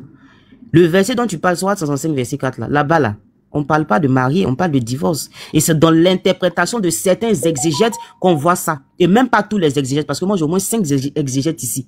Si tu ne sais pas ce qu'est un exégèse, c'est un avis. C'est comme toi, tu prends le livre de Cheikh Anta Diop, tu donnes ton avis dessus. Mais peut-être que fétiche de guerre, et tu sais très bien que c'est le cas, il peut venir avoir une autre interprétation ou un autre avis encore sur le même texte, ainsi que le diopiste. C'est pourquoi on parle d'exégèse. On les respecte pour leur travail, mais on ne reste pas figé avec eux. On peut évoluer. Donc, venez pas faire croire que l'islam dit de marier les petites filles quand c'est pas le cas. Tu vois? C'est plutôt dans vos traditions, on dit que plus tu maries la fille petite, plus elle te fait plus d'enfants. Et les habitants de la vallée du Nil faisaient ça. Donc, si vous nous appelez au retour aux sources, c'est que ça sent, on va retourner sur ce genre de pratique-là. Donc, venez pas faire semblant ici avec des discours rafistolés pour dire... Et puis, arrêtez de venir dire que non, le livre, c'est Allah qui parle, votre Dieu, là, tout ce qui se passe, il est d'accord. Sinon, c'est lui qui a créé, non? C'est lui qui a tout créé aussi, non? Ça dit, de toute façon, vous jugez Allah, là. C'est la même manière que vous jugez aussi vos ancêtres. Ça dit, le Dieu de vos ancêtres. C'est pas lui qui a tout créé. C'est pas lui qui a créé Seth. Donc, arrêtez de venir avec les fadaises, là, du genre, et nos ancêtres sont des hommes, on peut changer. Pourquoi quand nous on dit de changer, vous nous traitez de tous les noms? Pourquoi quand nos ancêtres ont abandonné certaines pratiques, vous dites qu'on n'a qu'à retourner aux sources? Vous voyez comment vous êtes malhonnête, vous les Kemta, vous ne tenez sur rien du tout. Et c'est dommage. Donc, ce sont des pratiques ancestrales et ça vient du fétichisme. Tu comprends? C'est du fétichisme. Ça a une portée spirituelle. C'est vous qui êtes beaucoup dans la spiritualité. Et puis après, maintenant, on voit les conséquences. On voit ce que vos entités là font comme demande aux gens. Vous parlez pas à Dieu, vous parlez aux entités. Et tous les initiés savent qu'il y a un Dieu. Et pour parler à Dieu, il faut un certain degré d'initiation. Donc, si vous venez, vous n'êtes pas initié, vous ne connaissez, il y a d'autres même qui sont ici, ils ne connaissent même pas la route de leur village. Ils ne savent même pas c'était quoi le culte de leurs ancêtres. Ils ne sont même pas initiés, même à la basse classe de leur culture, leur tradition. Et ce sont eux-là qui vont venir vous dire que Dieu ne parle pas. Nous, on n'a pas dit que Dieu parle. On va aller demander aux initiés, demander ce qu'ils ont dit. Ce que Dieu leur dit. Parce que vous n'êtes personne, peut-être que vous faites partie de la caste des esclaves.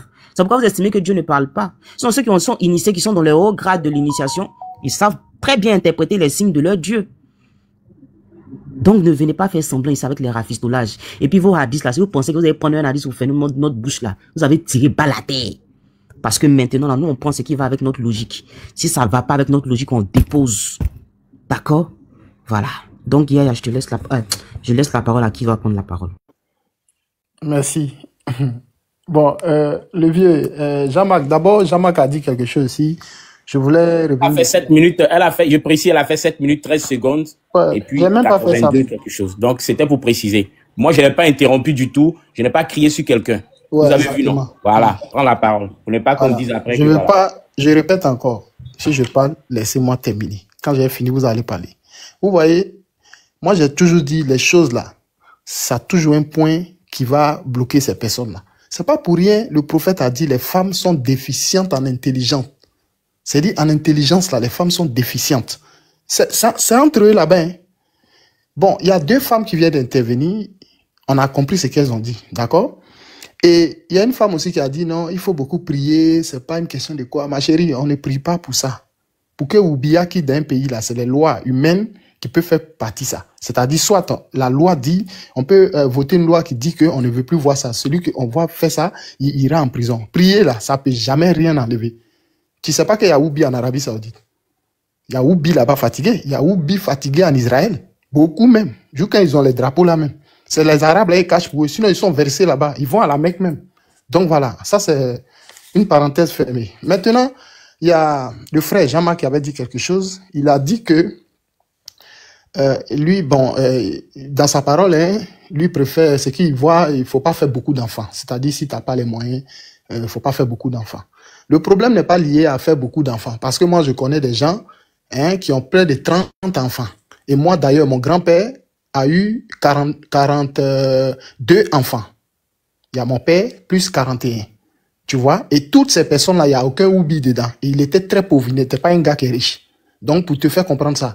Qu'est-ce qui prouve que déjà le petit là, le petit que le gars l'a pris, l'imam l'a pris, bon, je vais bien préciser, l'imam a pris là pour faire son tuoubia. Qu'est-ce qui prouve que ce petit là, cet enfant n'est pas l'enfant unique de ses parents? Qu'est-ce qui prouve? Donc ça ne justifie pas le fait que les enfants partent faire des choses de oubia. Le problème là, soit ça vient de... Il y a des jeunes comme ça, comme le frère il a dit là. C'est pas une question d'avoir beaucoup d'enfants bien quoi. Il y a des gens comme ça, il y a l'éducation aussi. Il y a des jeunes, par exemple, à l'âge de déjà 12 ans, ils ont eu à toucher 100 000 francs. Moi, quand j'avais 12 ans, je savais même pas ce qu'on appelait 10 000 francs, tu vois. Donc, ils ont eu à toucher 100 000, 50 000. Quand ils n'arrivent plus à toucher ça, ils sont prêts à faire des choses pour avoir toujours l'argent. Il y a des gens comme ça. Donc, il y a d'autres qui le font pour l'argent, d'accord? Et il y a d'autres qui le font parce qu'eux-mêmes, ils veulent faire ça. Ils font ça, bon, on voit les oubis là, ceux qui font comme eux, ils veulent faire ça. Eux, ils aiment ça, ils se plaisent dans ça. Donc, voilà, c'est pour dire ça. Maintenant, vos histoires toujours à revenir sur... Tu vois, le problème n'est même pas un problème lié directement à l'islam même. Le point n'est pas l'histoire de l'islam. Mais c'est toujours comme ça. Si tu mets un sujet et que tu parles de Mohammed, tu dis Allah ou l'islam, frère, tu verras des pantalons sauter sur ton panel. Tu verras des gens qui ont porté des pantalons sautés, tout le monde, ils vont venir là pour bavarder. Ils vont laisser le sujet, ils vont commencer à défendre leur religion et attaquer la spiritualité africaine. C'est comme ça ils sont. Ils savent, ça peut pas changer dans leur fonctionnement. Celle-là, je venais d'attendre celle qui a pris la parole, qui a dit non, vos dieux là, quand vous faites des choses là, il accepte, non? Il accepte, non? Donc c'est comme ça, c'est comme ça. Mais, donc ça veut dire que si on veut suivre ton raisonnement, si nous on fait des choses, hein, c'est parce que nos dieux acceptent que ça se réalise. Donc ça veut dire que les terreaux, quand ils prennent des gens, et puis ils fatoulouent, et puis ils crient Allahu Akbar, c'est que Allah accepte. Sinon, si Allah était puissant, il allait les faire du mal. Tous les terreaux qui on voit, les Ben Laden, les gens qui ont foutu la mer dans ce monde, les gens qui font du sale au nord du Mali, tout ça, Allah allait intervenir. Donc, pour te rejoindre sur ce point-là, pour te dire que ça n'a rien à voir du tout, histoire de vos dieux à accepter ou bien quoi. Ça, c'est, faut pas aller vers là-bas, tu vois. Tu t'en vas prendre un livre pour expliquer des histoires quand on a dormi debout. On sait même pas ce livre est écrit par qui. Tu vas fouiller même, je me demande même c'est le gars qui a écrit là d'abord. Parce que il y a plein, vous voyez ici panel, dès qu'ils prennent un livre, ils lisent, on écrit un truc dedans, ils croient à ça. La façon ils croient au Coran, là, c'est comme ça ils croient à n'importe quel livre. S'ils ont écrit quelque chose qui va dans leur sens, c'est bon pour combattre les autres, c'est que c'est vérité. Ça veut dire un blanc peut écrire un truc, un occidental peut écrire un truc sur l'Afrique que lui-même il ne maîtrise pas. Eux, ils vont prendre ça comme vérité absolue, sans savoir qui a écrit. C'est-à-dire que c'est un occidental qui a écrit, mais ils sont d'accord avec. Qu'est-ce qui prouve que le gars a vraiment étudié le sujet, il connaît vraiment? Il y a des livres, vous voyez là, vous voyez des gens, ils disent des choses, mais la réalité, elle est là. C'est pas la vérité. Alors que quand nous on parle, par exemple, des thèses islamiques, c'est pas affaire de quelqu'un qui a écrit. C'est Allah qui a parlé. Ça, c'est selon vous, hein. C'est un Dieu qui a parlé. C'est pour ça, d'ailleurs, ça vous fait mal parce qu'on essaye d'aller contre ce que vous, voilà, contre Allah, les choses comme ça. Pour dire que ce qui se passe aujourd'hui, revenons sur le sujet, le problème, il faut que l'État, déjà, parce que chaque pays, on a quand même les autorités, et c'est à eux de voir la situation. Aujourd'hui, en Côte d'Ivoire, le problème, il est grave. Tu vois, il est grave. C'est-à-dire que tu peux pas passer quelque part. Jusqu'à Yopougon, même aujourd'hui, il y a des femmes qui sont sur panel qui parlent là, qui sont là, oubi. C'est pas les oubi qui vous tressent au marché. C'est les oubi, vous partez mettre vos têtes là en bas d'eux. Et après, vous êtes sur les panels pour nous emmerder. Que non, ça vient de vos traditions. C'est les oubi qui vous tressent chaque jour. Pour toi, d'avant, tu fais rire, hein. Tu as raison, ferme ton micro, je vais finir. On t'a pas, moi, je peux vous pas. Vous voyez, c'est les oubi qui vous tressent, ceux qui sont en Côte d'Ivoire là. Marché de Makori, marché de Yopougon, c'est les oubi qui vous tressent. Aujourd'hui, là, on voit même plus les femmes tresseuses. Tellement les oubi sont nombreux, c'est eux qui ont pris le marché des tresses là, dans toutes les communes d'Abidjan. C'est vrai ou bien c'est faux? Quelqu'un peut discuter? C'est vrai ou bien c'est faux? C'est la vérité. Donc, pour dire que l'histoire ne ramenez pas toujours dans la tradition. Parce que ce qui se passe aujourd'hui, c'est clair. Le gars, on dit, il est imam et marabout. Tu vois, il est imam et d'abord, il est imam. Tu vas lui-même, tu vas lui poser la question, tu es imam ou tu es marabout? Il va te dire d'abord, je suis imam. C'est à vous de venir dire si lui, il est imam ou bien il n'est pas vrai imam ou bien il est faux imam. Et j'ai entendu Yaya qui a dit ici que lui, il ne reconnaît pas.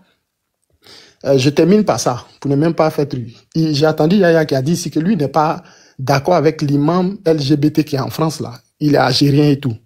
C'est pas à toi de prendre décision si lui il est bon musulman ou c'est pas à toi de reconnaître si il doit être imam ou pas. C'est pas à toi. D'ailleurs, même dans le classement des pays islamiques au monde là, ton pays n'est pas devant son pays. Lui, il est algérien. L'Algérie là, tu sais quelle place l'Algérie occupe dans le monde musulman? Et c'est toi un noir converti.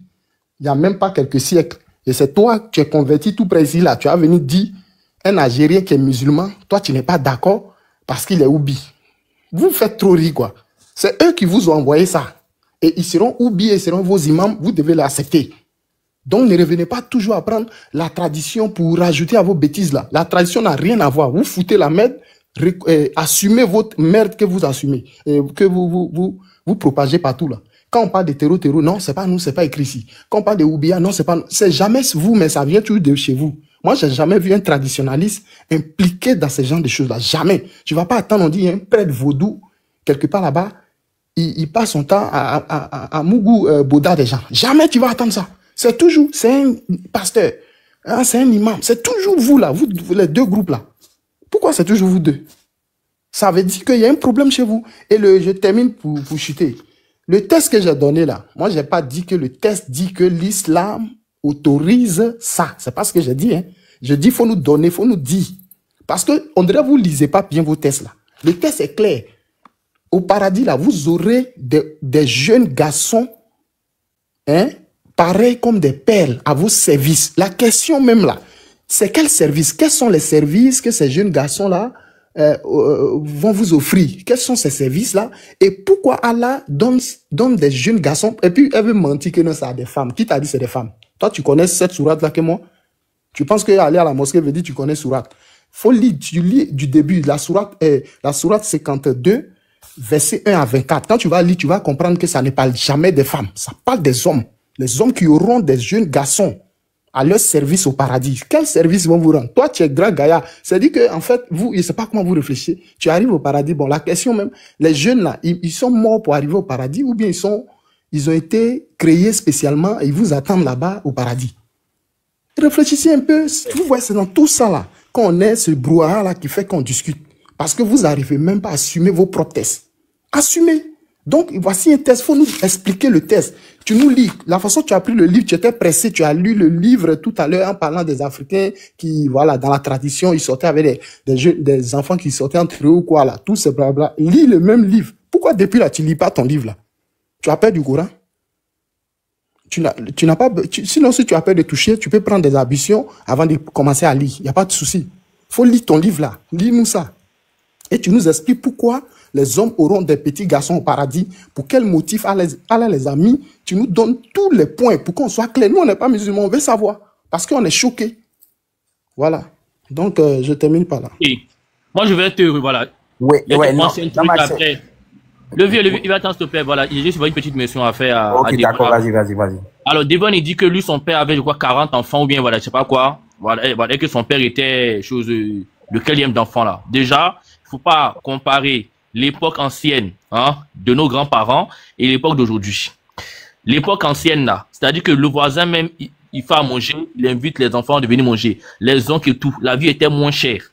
Aujourd'hui, on vit dans une vie qui est très, très, très chère. Tu comprends? Et je dis et je répète, on ne peut pas prétendre, rêver d'avoir une communauté forte et puissante en faisant les enfants bêtement comme on fait là en Afrique, là. Parce que là, on se plaint de quoi? Oui, les culunards, oui, les petites filles de 16 ans, 17 ans qui se mettent en bas des vieux monsieur, tout ça de quoi? Parce qu'elles aiment trop Mougou, c'est ça? Non, c'est parce que beaucoup ont faim.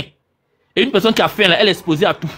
Les petits jeunes là qui vont voir ce monsieur là afin qu'il prie pour eux ou afin qu'il fait gris et autres là. Tout ça c'est parce que beaucoup veulent avoir de l'argent. Beaucoup même ne mangent même pas. Beaucoup même là n'ont même pas les moyens de s'acheter une chaussure pour aller à l'école. N'ont même pas les moyens de s'acheter quoi, une carte de bus parce que les parents n'ont pas. Et c'est la plupart de ces jeunes là qui rentrent dans ces réseaux là. Je ne parle pas des gens qui font parce qu'ils aiment comme ils sont en Europe et tout, mais je parle des gens qui ne mangent pas à leur faim, femmes comme garçons, et qui sont exposés par eux-mêmes. Et eux-mêmes, parfois, doivent encore s'occuper de leurs petits frères parce que papa n'a pas, maman n'a pas. Je suis désolé. Quand moi je vais en Côte d'Ivoire que je vois les enfants en train de souffrir sous le soleil, aujourd'hui en 2025, au 21e siècle, mon frère, c'est une honte. Tu n'as pas les moyens, ne fais pas d'enfants. Tant que tu fais des enfants, alors que tu n'as pas les moyens, parce que la plupart d'entre vous, vous pensez juste au Mougouli. Mais ce qui vient derrière là, il n'y a pas. On fait un enfant parce qu'on peut s'occuper de ces enfants-là jusqu'à 19 ans, 20 ans, payer les études, arriver très loin. Mais combien de ces parents-là font 5 enfants, 6 enfants? Ils sont obligés de faire arrêter d'autres personnes. C'est-à-dire que toi, tu es trop, toi restes à la maison, toi vas à l'école. Et parfois, c'est les femmes, on les fait abandonner l'école. Et c'est les hommes qui continuent parce qu'on prétend que la femme n'est pas intelligente. Mon frère, ça c'est une réalité en Afrique. Les enfants de 10 ans, 9 ans en train de boire l'eau sous le soleil. Parce que les parents font des enfants, parce que pour eux, c'est un héritage de faire les enfants. Alors que c'est les parents, c'est à eux de préparer l'héritage des enfants. Donc mon frère, moi je suis pas d'accord avec ça. Et je répète qu'on doit changer cette mentalité africaine là où on voit les enfants comme un héritage au lieu de préparer l'avenir des enfants. Voilà. Donc le vieux, vas-y. Voilà, merci beaucoup. Vraiment, c'est intéressant. Je vais rebondir en même temps sur ce que tu disais là. Là, c'est juste une intervention par rapport à ce que tu disais. Tu peux même intervenir par moment. Oui, par rapport au planning familial, oui, en effet. Je pense que c'est une question. Hein. Et ce que tu as dit là, peut-être que tu as mis même le sujet pourquoi on en parle comme ça.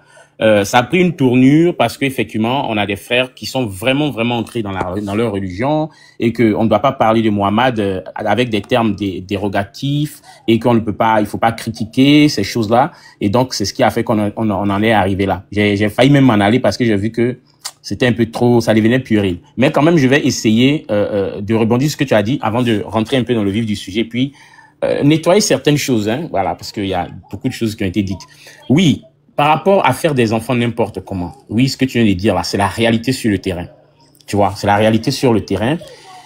Et je pense que on doit interpeller le gouvernement, l'État aussi. Tu vois, on doit interpeller pour qu'il y ait de l'emploi. Hein.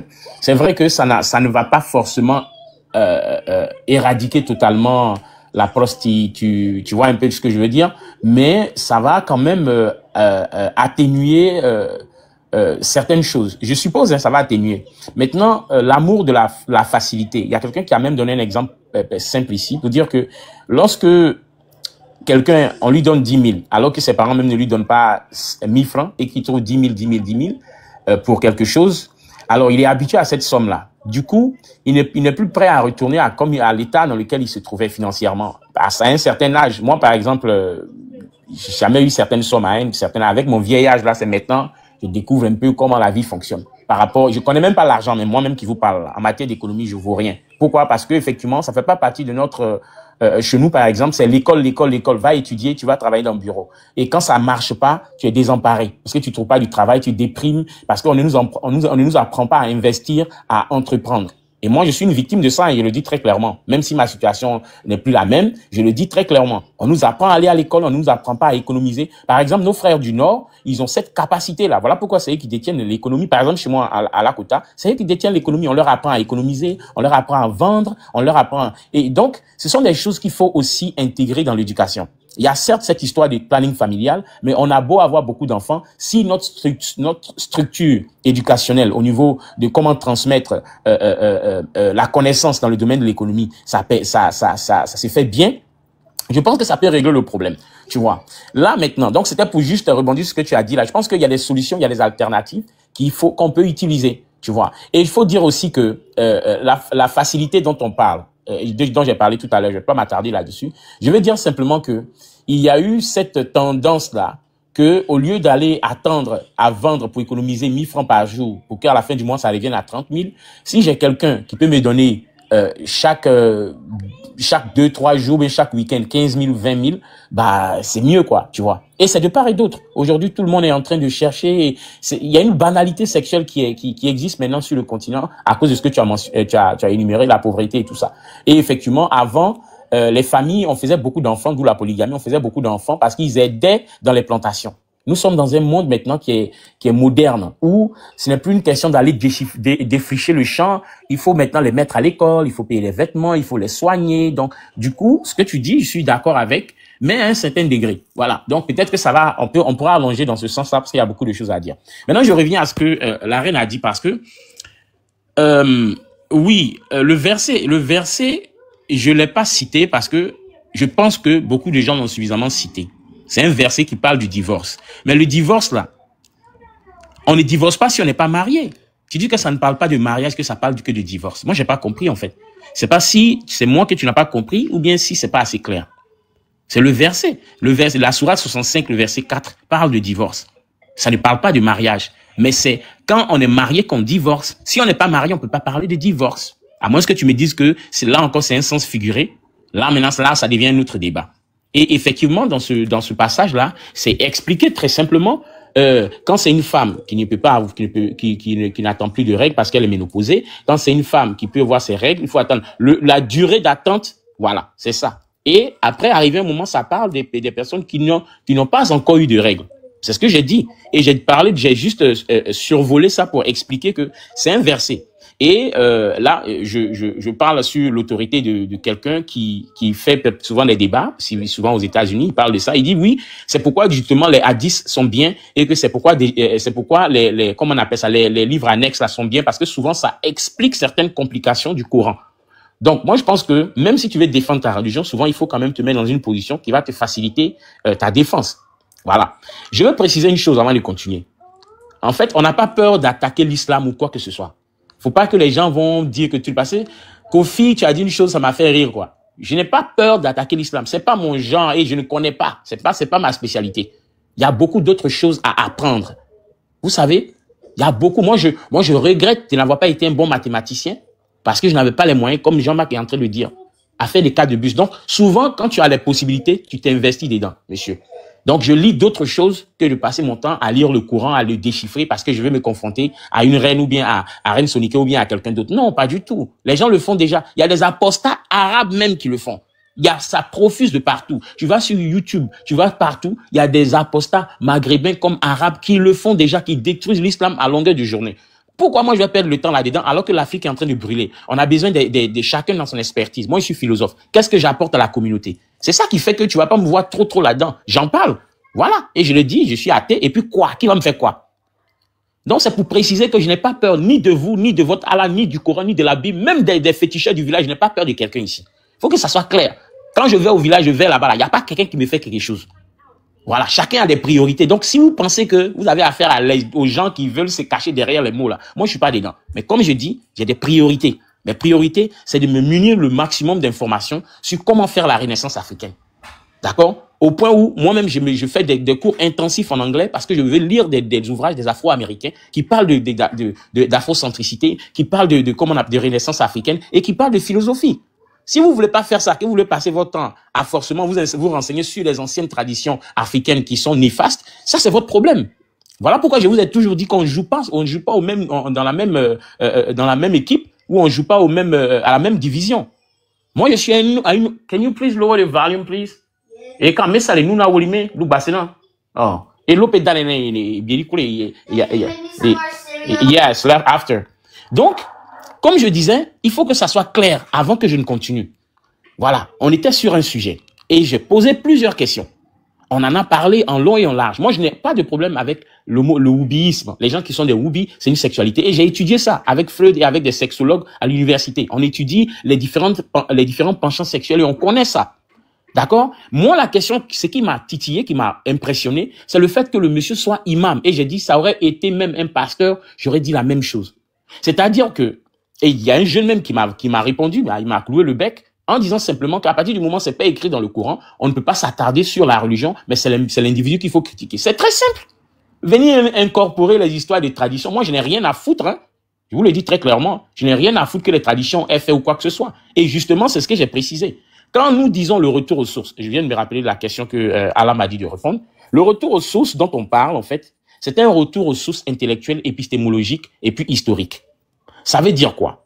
Notre source, c'est quoi? Nous avons deux sources. Nous avons une source qui est naturelle, qui est le continent, mais nous avons une autre source qui est civilisationnelle. Et qu'est-ce qu'il faut faire? Ce retour aux sources permet de comprendre notre histoire, de l'analyser et de le tamiser. C'est-à-dire que notre civilisation est remplie de beaucoup de bonnes choses et beaucoup de bêtises. Nous avons l'honnêteté de le dire. Je ne parle pas des autres kémites, hein, parce que vous savez déjà ma position. Moi, je ne parle pas au nom de tous les kémites. Je parle au nom des personnes qui sont dans une renaissance. Maintenant, pour ceux qui ne savent pas c'est quoi la renaissance, c'est ce qu'on appelle le nouvel essor qui a existé en Europe. L'Europe, qu'est-ce que l'Europe a fait? L'Europe s'est inspirée de la Grèce. Pour votre information, les Grecs même servaient des êtres humains à table. On a des sources. Moi, j'ai fait la philosophie occidentale, donc on nous apprend tout ça. L'Europe, c'était le wubisme qui était là-bas. Là-bas, c'est ce que j'ai expliqué à Jean-Marc tout à l'heure. Le mot pédé et pédératie, ce sont des termes d'origine grecque. Le mot pédo veut dire enfant. D'accord? Et en Grèce, si vous savez l'histoire entre Socrate et Platon et Aristote, vous allez comprendre. D'accord? Alors qu'en Afrique, en Égypte, ce n'était pas le cas. Ce n'était pas le cas. Et ça ne veut pas dire que l'Europe est restée comme ça. L'Europe aussi, ils faisaient des guerres. Les Perses, les Étrusques, les Assyriens, hein? Les Romains ont vaincu, ils se sont entretués et tout. Il y a les histoires. Aujourd'hui, il y a des archives. Mais qu'est-ce que l'Europe a fait après? L'Europe a fait ce qu'on appelle la Renaissance. Et ils ont commencé à réfléchir sur ce qu'on a fait par le passé qui était bon, ce qu'on a fait dans le passé qui n'était pas bien. C'est ce que nous sommes en train de faire au niveau de l'Afrique. Et c'est pourquoi toujours, Reine, quand on discute, j'essaie de te faire comprendre ça. Bon, tu m'as déjà donné ton opinion par rapport à certaines choses. Là-dessus, on est d'accord. Voilà. Mais c'est pas parce que quelqu'un est en train de dire une chose sur l'islam que tout de suite, ça veut dire qu'il est forcément kamite. Et là, je reviens sur cette histoire de Frozone. Beaucoup de gens répètent à chaque fois Frozone, Frozone. Moi, Frozone n'a pas parlé en mon nom. Nullement un kamite, quelqu'un qui veut faire la renaissance africaine peut appeler à une purge quelconque. Ce que nous disons, nous, kémito-centrés, nous disons simplement que les religions sont déjà là. Elles se sont incorporées même dans les cultures. Au point que des familles ne peuvent plus se retrouver quand ils s'en sortent. Ça leur va. Donc, qu'est-ce qu'on va faire? On va pas leur faire la guerre, mais on veut établir des règles qui permettent aux chrétiens, aux musulmans, aux traditionalistes, à tous ceux qui pratiquent leur religion, de le faire de sorte qu'ils n'empiètent pas sur la liberté individuelle du citoyen.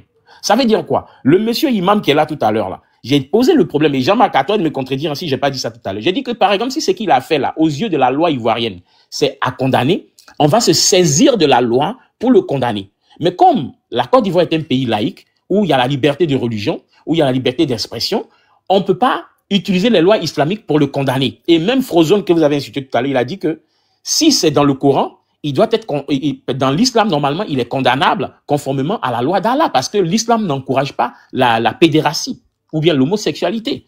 Donc, souvent, quand vous venez vous écouter, ce que vous allez dire ici, ça ne les ferait personne. Moi, je vous dis ça ici. Moi, je ne suis pas obligé d'attendre ce que vous dites pour dire ce que j'ai à dire.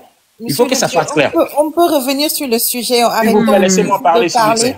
De la religion. Laissez-moi finir. Arrêtez de le couper. Il n'a rien à parler si personne n'a coupé. Mais il n'a pas fini son temps. Mais il a parlé plus de 20 Ça fait longtemps qu'il parle. Combien de temps, monsieur Allah? Il n'a pas chuté. Laissez-le chuter. Mais non, mais pourquoi? C'est quoi le souci? Moi, j'ai parlé 7 minutes. Tu parles de quoi, toi? Lui, il a parlé l'âne qui est en haut, là. Est-ce que je peux moi, je finir? comprends pas. Lui-même, il a chronométré. Il dit, j'ai parlé 7 minutes. Ça fait combien de temps que lui parle? Franchement, ça fait combien de temps? Est-ce que je peux finir? Vous voulez que ça, est-ce que vous voulez que le live se déroule bien? Parce que le live ne se tourne pas autour. Attendez, laissez-le finir. Il faut chuter aussi. Attendez, laissez-le chuter. Est-ce que vous voulez que le live se déroule bien? Ça vous pique ou quoi? Le vieux, vous voulez que le live se déroule bien, je vous promets que laissez-moi finir. J'ai chronométré simplement pour dire que pendant tout ce temps, on t'a pas coupé. Davon a passé plus de temps que toi-même. On l'a pas coupé et s'il vous plaît, laissez-moi finir. Moi, quand je parle, je suis en train de parler dans un certain sens et je voudrais qu'on m'écoute aussi. Mais écoute, maintenant, si vous voulez pas... Il est déjà 2 heures du matin. Monsieur Yaya, tout le monde doit... Monsieur Yaya, ferme ton micro. Monsieur Yaya, les gens quand même essayer de... Moi, j'ai parlé 7 minutes. Ça fait 15 minutes que toi, tu parles. Hein. C'est quoi? C'est vengeance ou bien c'est comment? Moi, j'ai posé une question simple. Est-ce que vous voulez que le live se passe bien? Non. Parce que je suis plus bas, bien que vous tous. Et puis, moi, je parle là, je monte ma tête. Tu parles trop. Tu parles trop. Et on dit ça. Montrez vos têtes et puis on s'est parlé. Mais tu fais rire. Ferme ta caméra. Montrez vos têtes et puis on s'est parlé. Ferme ta caméra. Tu nous fais rire. Le live est fait personne ici. Montrez vos têtes et puis on s'est parlé. Tu fais rire. Ferme ta caméra. Montrez vos têtes et on s'est parlé. Ils ont peur. Ils montrer ma tête. Montrez vos têtes, on s'est parlé. Ils ont peur. D'accord, ouvrez tous vos caméras ici. Montrez vos têtes, on s'est parlé. Vous êtes là, vous parlez. Vous voyez que vous... T'as vu? Oh, pardon, c'est la blague. C'est la blague. Yeri, t'as vu? C'est la blague. Attends, tu n'es pas vieux. Tu te fais passer pour un vieux. Tu es bien. Tout le monde a vu ça. Voilà. Bon, moi, je pense que je vous laisse passer. Il y a déjà le manque de respect qu'elle a et j'ai pas envie d'insulter des femmes.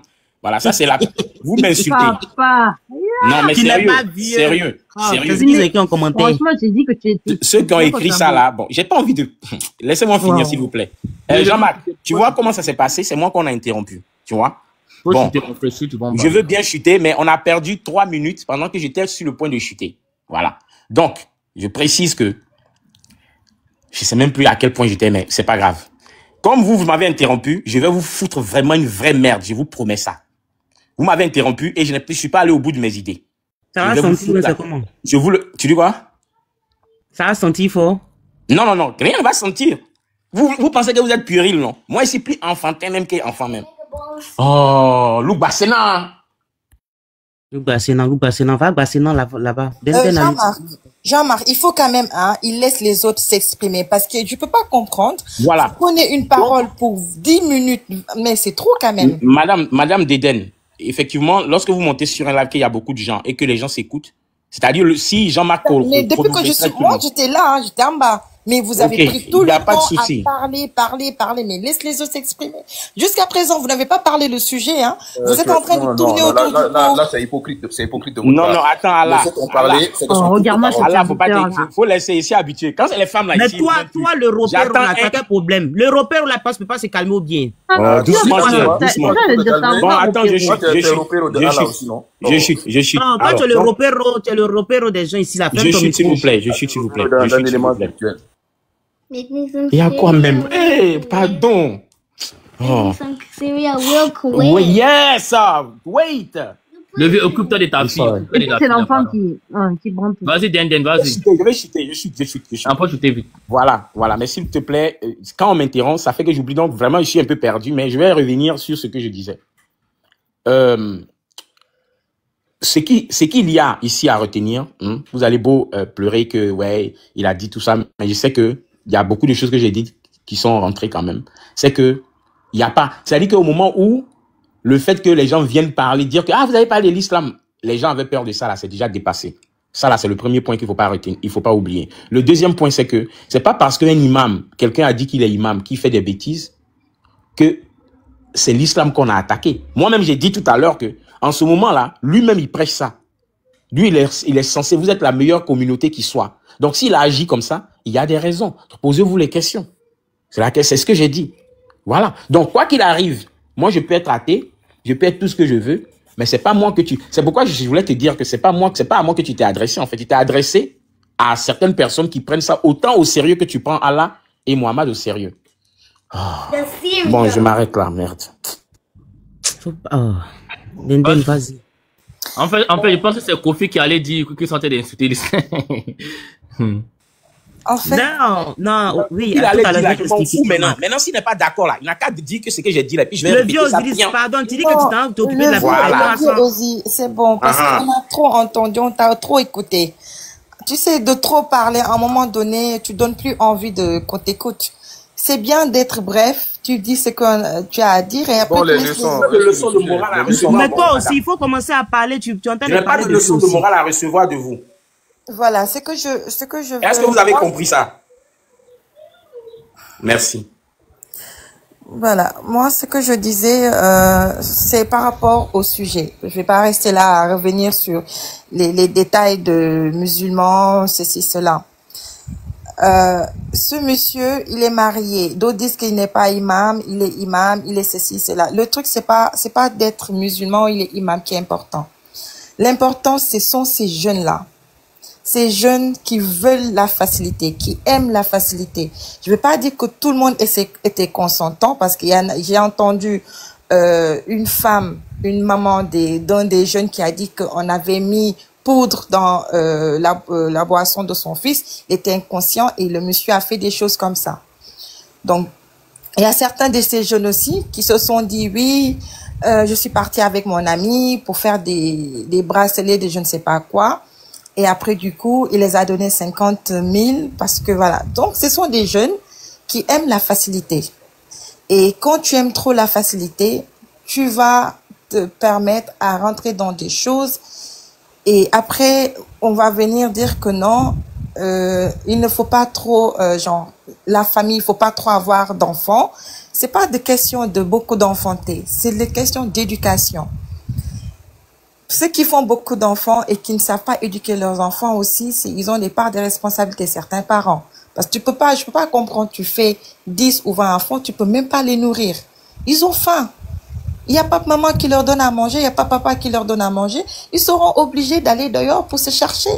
C'est ce qui fait aujourd'hui que la jeunesse africaine, je ne vais pas toujours miser sur la Côte d'Ivoire, la jeunesse africaine a faim. Donc, ce sont ces jeunes-là aujourd'hui qui deviennent des woubi partout. Si c'est les femmes, parfois elles deviennent des lélés ou des je ne sais pas. Parce que ces enfants-là ont faim. Il faudra qu'on se dise la vérité. C'est pas affaire de religion, c'est affaire d'éducation. Éduquer les enfants. Si tu sais que tu peux pas t'occuper de 10 enfants ou de 5 enfants, s'il vous plaît, essayez de faire en sorte, même si vous pouvez en avoir un seul, c'est même bon, éduque-le. Avec le peu que tu as. Tu peux pas faire venir au monde plus d'enfants. Après, tu dis, c'est Dieu. Arrêtez ça. L'Africain, toujours, c'est Dieu, c'est Dieu. Oui, nous savons que Dieu est là. Il nous garde, il nous protège. Mais à un moment donné, faites-vous savoir une chose. Si tu fais beaucoup d'enfants, tu les laisses comme ça, tu dis, c'est Dieu qui va les gérer. Dieu ne va pas descendre, venir vous dire que non, je vais m'occuper de tous ces enfants. Toi-même, tu sais dit que non, je vais leur donner à manger alors que tu ne peux même pas leur donner un petit pain de 1 franc. Chez nous, on dit, si tu peux pas t'occuper de ton enfant, amène goko ak. Genre, tu lui dois, je sais pas comment m'exprimer en français. Genre, c'est comme si c'est un petit péché. Parce que tu as fait venir un enfant, tu peux même pas s'occuper de cet enfant-là. Tout ce qui va lui arriver, ce sera de ta faute, toi, ce parent. Donc, pour ceux qui sont religieux ici, dit la religion, on va prier, on va prier. C'est pas les prières qui vont arrêter le wokisme. Ça, c'est le travail du gouvernement. Si aujourd'hui on dit, si tu fais tel acte, tu mérites ça et ça et ça, c'est pas la prière. Moi, je dis, je suis pas contre les prières. Moi, je fais ma prière comme tout le monde. Peut-être c'est pas la prière comme d'autres font. Mais il faudra à un moment donné que nous, les Africains, on se réveille, qu'on ne pourra pas toujours dire, oh non, parce que Il y a d'autres même, ils ont laissé leur enfant vers ce monsieur-là parce qu'il est imam. Parce qu'il est quoi? Parce qu'il est marabout, je ne sais pas. Oh oui, vas-y, peut-être il va te faire des choses que... Un enfant de 17 ans, toi, tu as quel stress de la vie pour que tu pars voir un féticheur pour te faire des bracelets, par exemple. Donc, ce sont des enfants, la jeunesse africaine est malade, la jeunesse africaine a faim. Tout ça, c'est la faute des parents. Faites beaucoup d'enfants et après, vous laissez les enfants là dans la rue en train de faire des choses. Après, vous vous attendez à quoi? Que ces enfants-là deviennent quoi? Donc, personne ne nous fatigue ici. Moi, c'est tout ce que j'avais à dire. Maintenant, pour sensibiliser aux parents, éduquez vos enfants. Dites-les tout ça, le peu que vous avez. Certes que aujourd'hui il y a l'influence. Les enfants sont influencés par X, Y, Z. Voilà, il a un iPhone, il a ceci, il a cela. Je vais influencer mon ami, lui amener là où j'ai acheté mon iPhone. Mais ce ne sera pas simple. Soit il donne son pétou, soit tu donnes son cul. Il y a deux choses comme ça. Donc, il est temps que vraiment on revoie les comportements. De faire beaucoup d'enfants pour après les mettre dans des conditions bizarres, mieux vaut vraiment de ne même pas avoir un enfant et de l'amener sur terre pour lui faire vraiment vivre cette vie de misère. Merci beaucoup. Oui, merci. Je pense que c'est à moi maintenant. Hein. Jean-Marc essaie de faire monter, comment il s'appelle même? Qui ça? Il y a un frère en bas, il est en privé, je pense. Je vois pas sa demande. Je sais pas comment. Est-ce qu'il a fait sa demande? Bon, il voit pas les demandes ici. Parce qu'il est en privé. S'il est en privé, il faut ton compte principal. Il voit pas sa demande. Donc, oui, en fait, en réalité, ce monsieur, c'est un voyou spirituel. Et il doit être traité comme tel. Parce que, et lorsqu'on voit également ces enfants-là, ces jeunes, on se rend compte combien de fois la jeunesse africaine s'en donne à la facilité. Tout simplement parce que le monsieur va leur donner quelques piécettes, quelques miettes, et puis les jeunes vont se livrer à des actes pareils, hein, pour pouvoir réussir aussi. Et donc, je pense que l'éducation de ces jeunes est importante. Et donc, c'est lié avec la question que Jean-Marc a posée, hein, de savoir l'éducation de ces enfants-là, où il y a plusieurs enfants. Effectivement, dans certaines familles où il y a plusieurs enfants, on a du mal à contrôler ces enfants-là, à éduquer ces enfants, à savoir où est-ce que les enfants sont partis et tout ça. Donc, on les laisse comme ça dans la nature. Donc, on n'a plus de contrôle sur ces enfants-là. Effectivement, c'est des réalités de l'Afrique aussi. Mais ce n'est pas seulement, je vais aussi ajouter, ce n'est pas seulement le fait d'avoir beaucoup d'enfants. Il y a des familles où il y a un enfant ou deux enfants et on n'arrive pas à contrôler ça. Et par contre, il y a également des familles où on peut avoir 20 enfants et contrôler ces 20 enfants tant qu'on a des moyens pour pouvoir éduquer ces enfants-là. Donc ici, je pense que c'est la question de l'éducation. Donc, il faut aussi souligner ça. Et pour répondre aussi à, bon, il est parti, au monsieur qui disait que les Algériens sont plus classés en islam. Chez nous, en islam, il n'y a pas de nationalité, en fait. Donc, ça, c'est encore autre chose. Et d'ailleurs, même si on rentre dans l'histoire, pour la petite histoire, pour ceux qui sont ignorants et qui veulent nous désaliéner, il faudrait savoir que l'Afrique noire a embrassé l'islam avant le Maghreb. Donc, s'il veut qu'on remonte dans cette histoire-là, on peut également l'enseigner. Mais bon, c'est dommage qu'il soit parti pour pouvoir avancer de tels propos. Donc, l'islam n'appartient pas aux Arabes, en fait. L'islam, si les Arabes doivent retourner aux sources, je pense que les Arabes sont plus proches des traditionalistes parce qu'ils adoraient des fétiches comme eux. Donc c'est ce que je voulais apporter comme précision. Et pour chuter, je vais chuter sur une note pour ceux qui disent qu'ils vont modifier la tradition. Non, vous ne pouvez pas modifier la tradition. Si vous la modifiez, ce n'est plus la tradition. Donc vous allez devoir trouver autre chose. C'est comme si je disais que je laisse un immeuble, je m'en vais en voyage. 5 ans après, quand j'arrive, il y a un séisme qui est passé par là, l'immeuble est tombé. Alors je vais rejoindre mon appartement comment? Donc c'est même la fondation, le soubassement de la tradition africaine qui ces rituels, vous ne pouvez pas vous en échapper. C'est pourquoi d'ailleurs nous voyons très bien sur le continent l'accroissement, l'agrandissement de certaines pratiques depuis l'arrivée de ce renouement avec ces cultes. C'est la base, c'est le socle, n'est-ce pas, de ces pratiques-là. Donc voilà, je chute sur ces notes, monsieur Jean-Marc. Ok, merci beaucoup pour votre intervention. Bon, si je vais chuter, puis voilà. Je vais chuter, puis je pense que je vais laisser la place. Donc, ce cas-là, il faut savoir que les jeunes là, en tout cas, il y a des témoignages, j'entends que ces enfants-là sont des brouteurs. Voilà. Donc, il y a un peu de broutage dedans. Donc, quand les enfants commencent à être habitués à la facilité, c'est compliqué. C'est comme il y a une année où ils sont partis au Bénin pour aller soulever des fétiches. À l'époque, il y avait beaucoup de sacrifices humains aussi. Parce qu'ils ont commencé, ils ont forcé. Beaucoup même sont morts, ces jeunes. Exactement, je sais pas si tu te souviens, l'année où on parlait beaucoup de Kinenzi, ils sont partis prendre chez les Béninois pour venir, ils enlevaient les enfants des autres pour faire des rituels. Parce qu'ils sont accros à la facilité. Donc, quoi qu'on leur dise, et ce monsieur-là, j'ai entendu même un témoignage où le gars dit que lui, il est parti consulter pour avoir plus de chances, pour amadouer ses clients, tu vois un peu. Donc, ce sont, en tout cas, ceux que j'ai entendus, ce sont des brouteurs. Malheureusement, effectivement, comme il y a la dépravation des mœurs, vous savez aussi que on parle, hein, mais il y a, tu vois un peu, non, il y a la pornographie aussi qui joue beaucoup. Donc, il y a des choses qui étaient tabous avant, qui étaient honteux, voilà, ça a changé. Donc, ce monsieur-là profite de ça. Il profite de ce côté faible-là de notre jeunesse, malheureusement. Donc, il faut retourner aux fondamentaux. Voilà. Les éduquer sur la base, en tout cas, nous, chez nous, en tout cas, bon, même si les gens dérogent à la règle, parce qu'il y a des gens toujours qui font à l'opposé de ce que leurs parents leur inculquent. Sinon, je pense pas que dans les familles actuellement en Côte d'Ivoire ici, on montre aux enfants comment être Woubi. Je ne pense pas que c'est accepté. Et il y a un qui a dit tout à l'heure que nous, c'est les Woubi qui nous tressent. Bon, moi, je suis pas à Abidjan d'abord. Et là où je suis, il n'y a pas de Woubi qui tressent chez moi. Parce que je suis dans une ville où il y a un fort taux de musulmans. Maintenant, on me dit que ce monsieur-là, c'est un imam. Moi, j'aurais aimé qu'on me dise la mosquée où il officie en tant qu'imam principal. Parce que imam, c'est un grand mot. C'est pourquoi j'ai eu un peu un problème. Quelqu'un qui officie des prières, même s'il est devant sa porte, même s'il a fait une petite mosquée, c'est pas forcément un imam qui est reconnu. Donc, c'est celui devant sa porte, reine. On est devant chez lui, là. Oui, oui. Ah, ok. Donc, c'est quelqu'un qui dirige la prière chez lui là-bas. Donc, nous, on le reconnaît pas.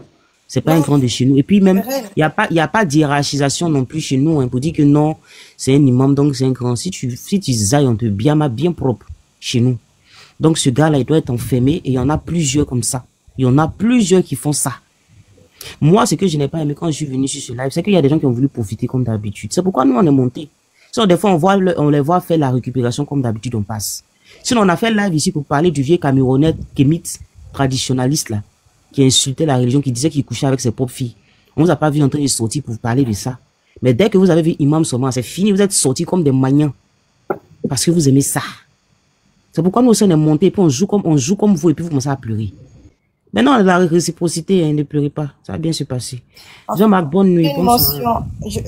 Voilà, je peux parler. Non, c'est une motion après moi. Après JKS, c'est moi. Ah, ok. Merci beaucoup. Donc, je disais, c'est vrai, hein, vous avez raison, tout le monde, de dire que c'est de la faute de l'éducation, des parents, etc. Mais je dirais que ces enfants sont des victimes. Il faut pas l'oublier. Donc, il faut pas les incriminer d'un coup. Ce qu'il faudrait faire, c'est condamner à mort, enfin, condamner gravement ces personnes-là, et en faire des exemples. J'entends des mots bizarres. Et en faire des exemples pour qu'ils ne puissent plus recommencer, plus toucher ces enfants, en fait. Déjà, il faut s'attaquer au problème avant de s'attaquer aux enfants qui ne sont que des victimes. Pour moi, ça passe avant tout. C'est des véritables voyous spirituels. La plupart du temps, c'est comme pendant les élections présidentielles où ils kidnappent des enfants pour je ne sais quoi.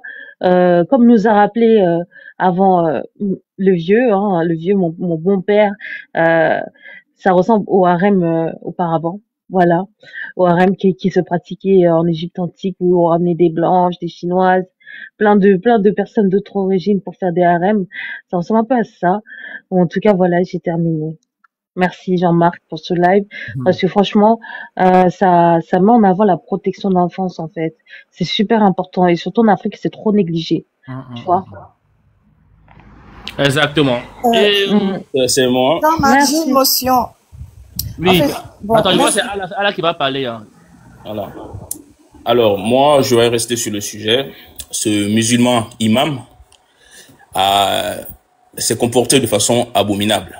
Et ça, il faut l'assumer. Donc, c'est pas un simple live TikTok où des gens vont monter pour lui dénier son islamité. Ça reste un musulman. Il est musulman, il l'a assumé. C'est un imam. Donc, ce qu'il a fait, c'est pas bien. et il faut dénoncer, il faut condamner. Comme au même titre que les pédophilies qui se font dans les Vaticans au sein de l'Église, même dans nos traditions, hein, tous les mauvais comportements, il faut dénoncer. Moi, je suis pas contre. Hein. Nous, dans nos traditions, les mauvaises choses, il faut les dénoncer. Nous, on n'a jamais dit qu'on refuse la critique. On accepte. Critiquer. Et la critique, c'est pour évoluer. Mais ceux qui sont réfractaires face à la critique, ce sont les religieux. Dès que tu touches aux versets qui sont dans leurs livres, ils s'énervent. Ils commencent à dire, oui, mais dans vos traditions, vous faites ça, vous faites des sacrifices humains, vous faites ça. On appelle ça le sophisme de la double faute. Ce n'est pas parce que dans nos traditions, on fait des mauvaises choses que ça justifie les mauvaises choses qui sont chez vous. Nous, on assume, nous, et dit Reine Soniké qui est descendu, nous, tu vas beau faire les panels pour attaquer nos traditions, ça va pas nous effleurer. Nous, on va assumer nos traditions, on assume tout ce qui est mauvais là, que nos ancêtres ont fait comme mauvais. Nous, on va assumer. Voilà. Mais on garde notre identité, on va l'améliorer, on va l'adapter à notre contexte. Donc voilà, donc ce comportement déviant qu'on trouve partout, parce que c'est un être humain, parmi les êtres humains, il y a des gens qui ont des comportements déviants et qui aujourd'hui font beaucoup de victimes. C'est comme ce cas de cet imam, de ce musulman qui a commis ces sévices à ces jeunes. Donc ce sont des comportements qu'il faut dénoncer, qu'il faut condamner sévèrement pour que ça puisse servir de leçon aux potentielles personnes qui vont envisager ce chemin. Donc moi je suis par là, je vais pas être très long. Donc, merci pour ce panel. Voilà, moi, en fait, j'ai une petite mot. En fait, tout à l'heure, il y a Sombre Peau qui parlait. Sombre Peau, pourtant, j'ai dit ça tout à l'heure. Ces enfants-là, c'est la facilité qui les amène dans tous ces détails. Oui, on doit, cet imam, je sais pas, c'est marabout imam, on doit le dénoncer. Parce que c'est pas seulement dans l'islam. Même comme dans le Vatican et autres, il y a toujours ces genres de choses qui se passent, même aussi chez vous, chez les traditionnalistes. Donc, tout ce qui est acte ignoble, on doit le dénoncer. Il faut que les gens arrêtent d'être trop émotionnels. Quand on parle de la religion, tout le monde est émotionnel. Mais à un moment donné, parlons la vérité, disons-nous la vérité. C'est pas parce que je suis musulman, je suis chrétien, et dès qu'on touche quelque part où c'est la vérité, tout le monde est agité. À un moment donné, il faut qu'on accepte la vérité et on avance. C'est ce qui nous permettra non seulement d'avancer, mais à chaque fois qu'on parle d'une religion ou d'un verset ou quelque chose, tout le monde est agité d'un côté. Oh non, pourquoi tu as dit cela? Pourtant le verset a dit autre chose, alors que c'est la vérité. Franchement, il est temps que les Africains, particulièrement la religion où tu pratiques, quelle que soit la religion que tu pratiques, acceptons la vérité. Dénonçons ces gens-là, ces pédos-là. On les dénonce parce que là, il a détruit pas mal de vies. Il a détruit pas mal de vies. Il y a d'autres, bon, qui ont aimé avec la facilité, mais il y a d'autres, si vous allez écouter certainement les témoignages des mamans, elles ont dit que leur enfant n'était pas consentant. Et ce monsieur, non seulement il prenait son téléphone, il appelait les victimes et il les menaçait. Donc, comme s'il disait aux enfants de ne pas parler, de ne pas le dénoncer. Donc, il y a des choses ainsi, il y a ce genre de sujets-là qu'on doit mener, mais pas de venir tout le temps tourner autour de la religion, de la religion, de la religion. C'est tout ce que j'avais à dire. Moi, je voulais dire un truc avant de partir. Merci beaucoup. L'idée m'est revenue, ce que j'étais en train de dire là. J'ai remarqué que c'est vraiment compliqué de vraiment résoudre ce problème-là, en fait. C'est-à-dire que c'est compliqué de résoudre ce problème-là. Il faut juste être rationnel, impartial et puis logique. Si on met nos émotions de côté, on se rendra compte que le mec, il n'est pas le seul, c'est lui qui a été saisi, la main dans le sac. Parce qu'aujourd'hui, les images qu'on voit là représentent la preuve irréfutable que, oui, il l'a fait. Mais qu'est-ce que la loi dit? La loi ivoirienne, qu'est-ce que ça dit? Si ces enfants sont majeurs, il n'y a pas de raison de le condamner pour quelque pédocriminalité que ce soit. Mais si la loi condamne par exemple l'adultère et que conformément à sa position, il nécessite certaines sanctions ou punitions, il faut que ça s'applique. Voilà. Bon, ce qu'il fait justement, ça n'engage que lui. Maintenant, si ces femmes lui pardonnent et que ils veulent qu'il revienne à la maison parce qu'apparemment il s'est enfui, je me dis que c'est pas vraiment un problème. Ce qui m'a toujours interpellé, c'est son statut d'imam. Quand on est imam, ça veut dire qu'on prêche. et on prêche la bonne voie, la direction d'Allah, on prêche les vertus. Voilà, c'est ce qu'on prêche. Et il est vraiment la raison pour laquelle maintenant on commence à douter. Il y a même un exemple même qui a été donné ici par Jean-Marc, comme quoi à l'école coranique, ceux qui font l'école coranique là font des attouchements sur enfants. On voit ça même chez les catholiques aussi. Vous voyez. Donc c'est des choses aussi que vous les religieux, au lieu de venir jeter l'opprobre sur non d'où il vient, c'est parce qu'il est traditionnaliste. Il faut critiquer ça d'abord. Il faut critiquer ce comportement. Nous critiquons aussi même les traditionnalistes.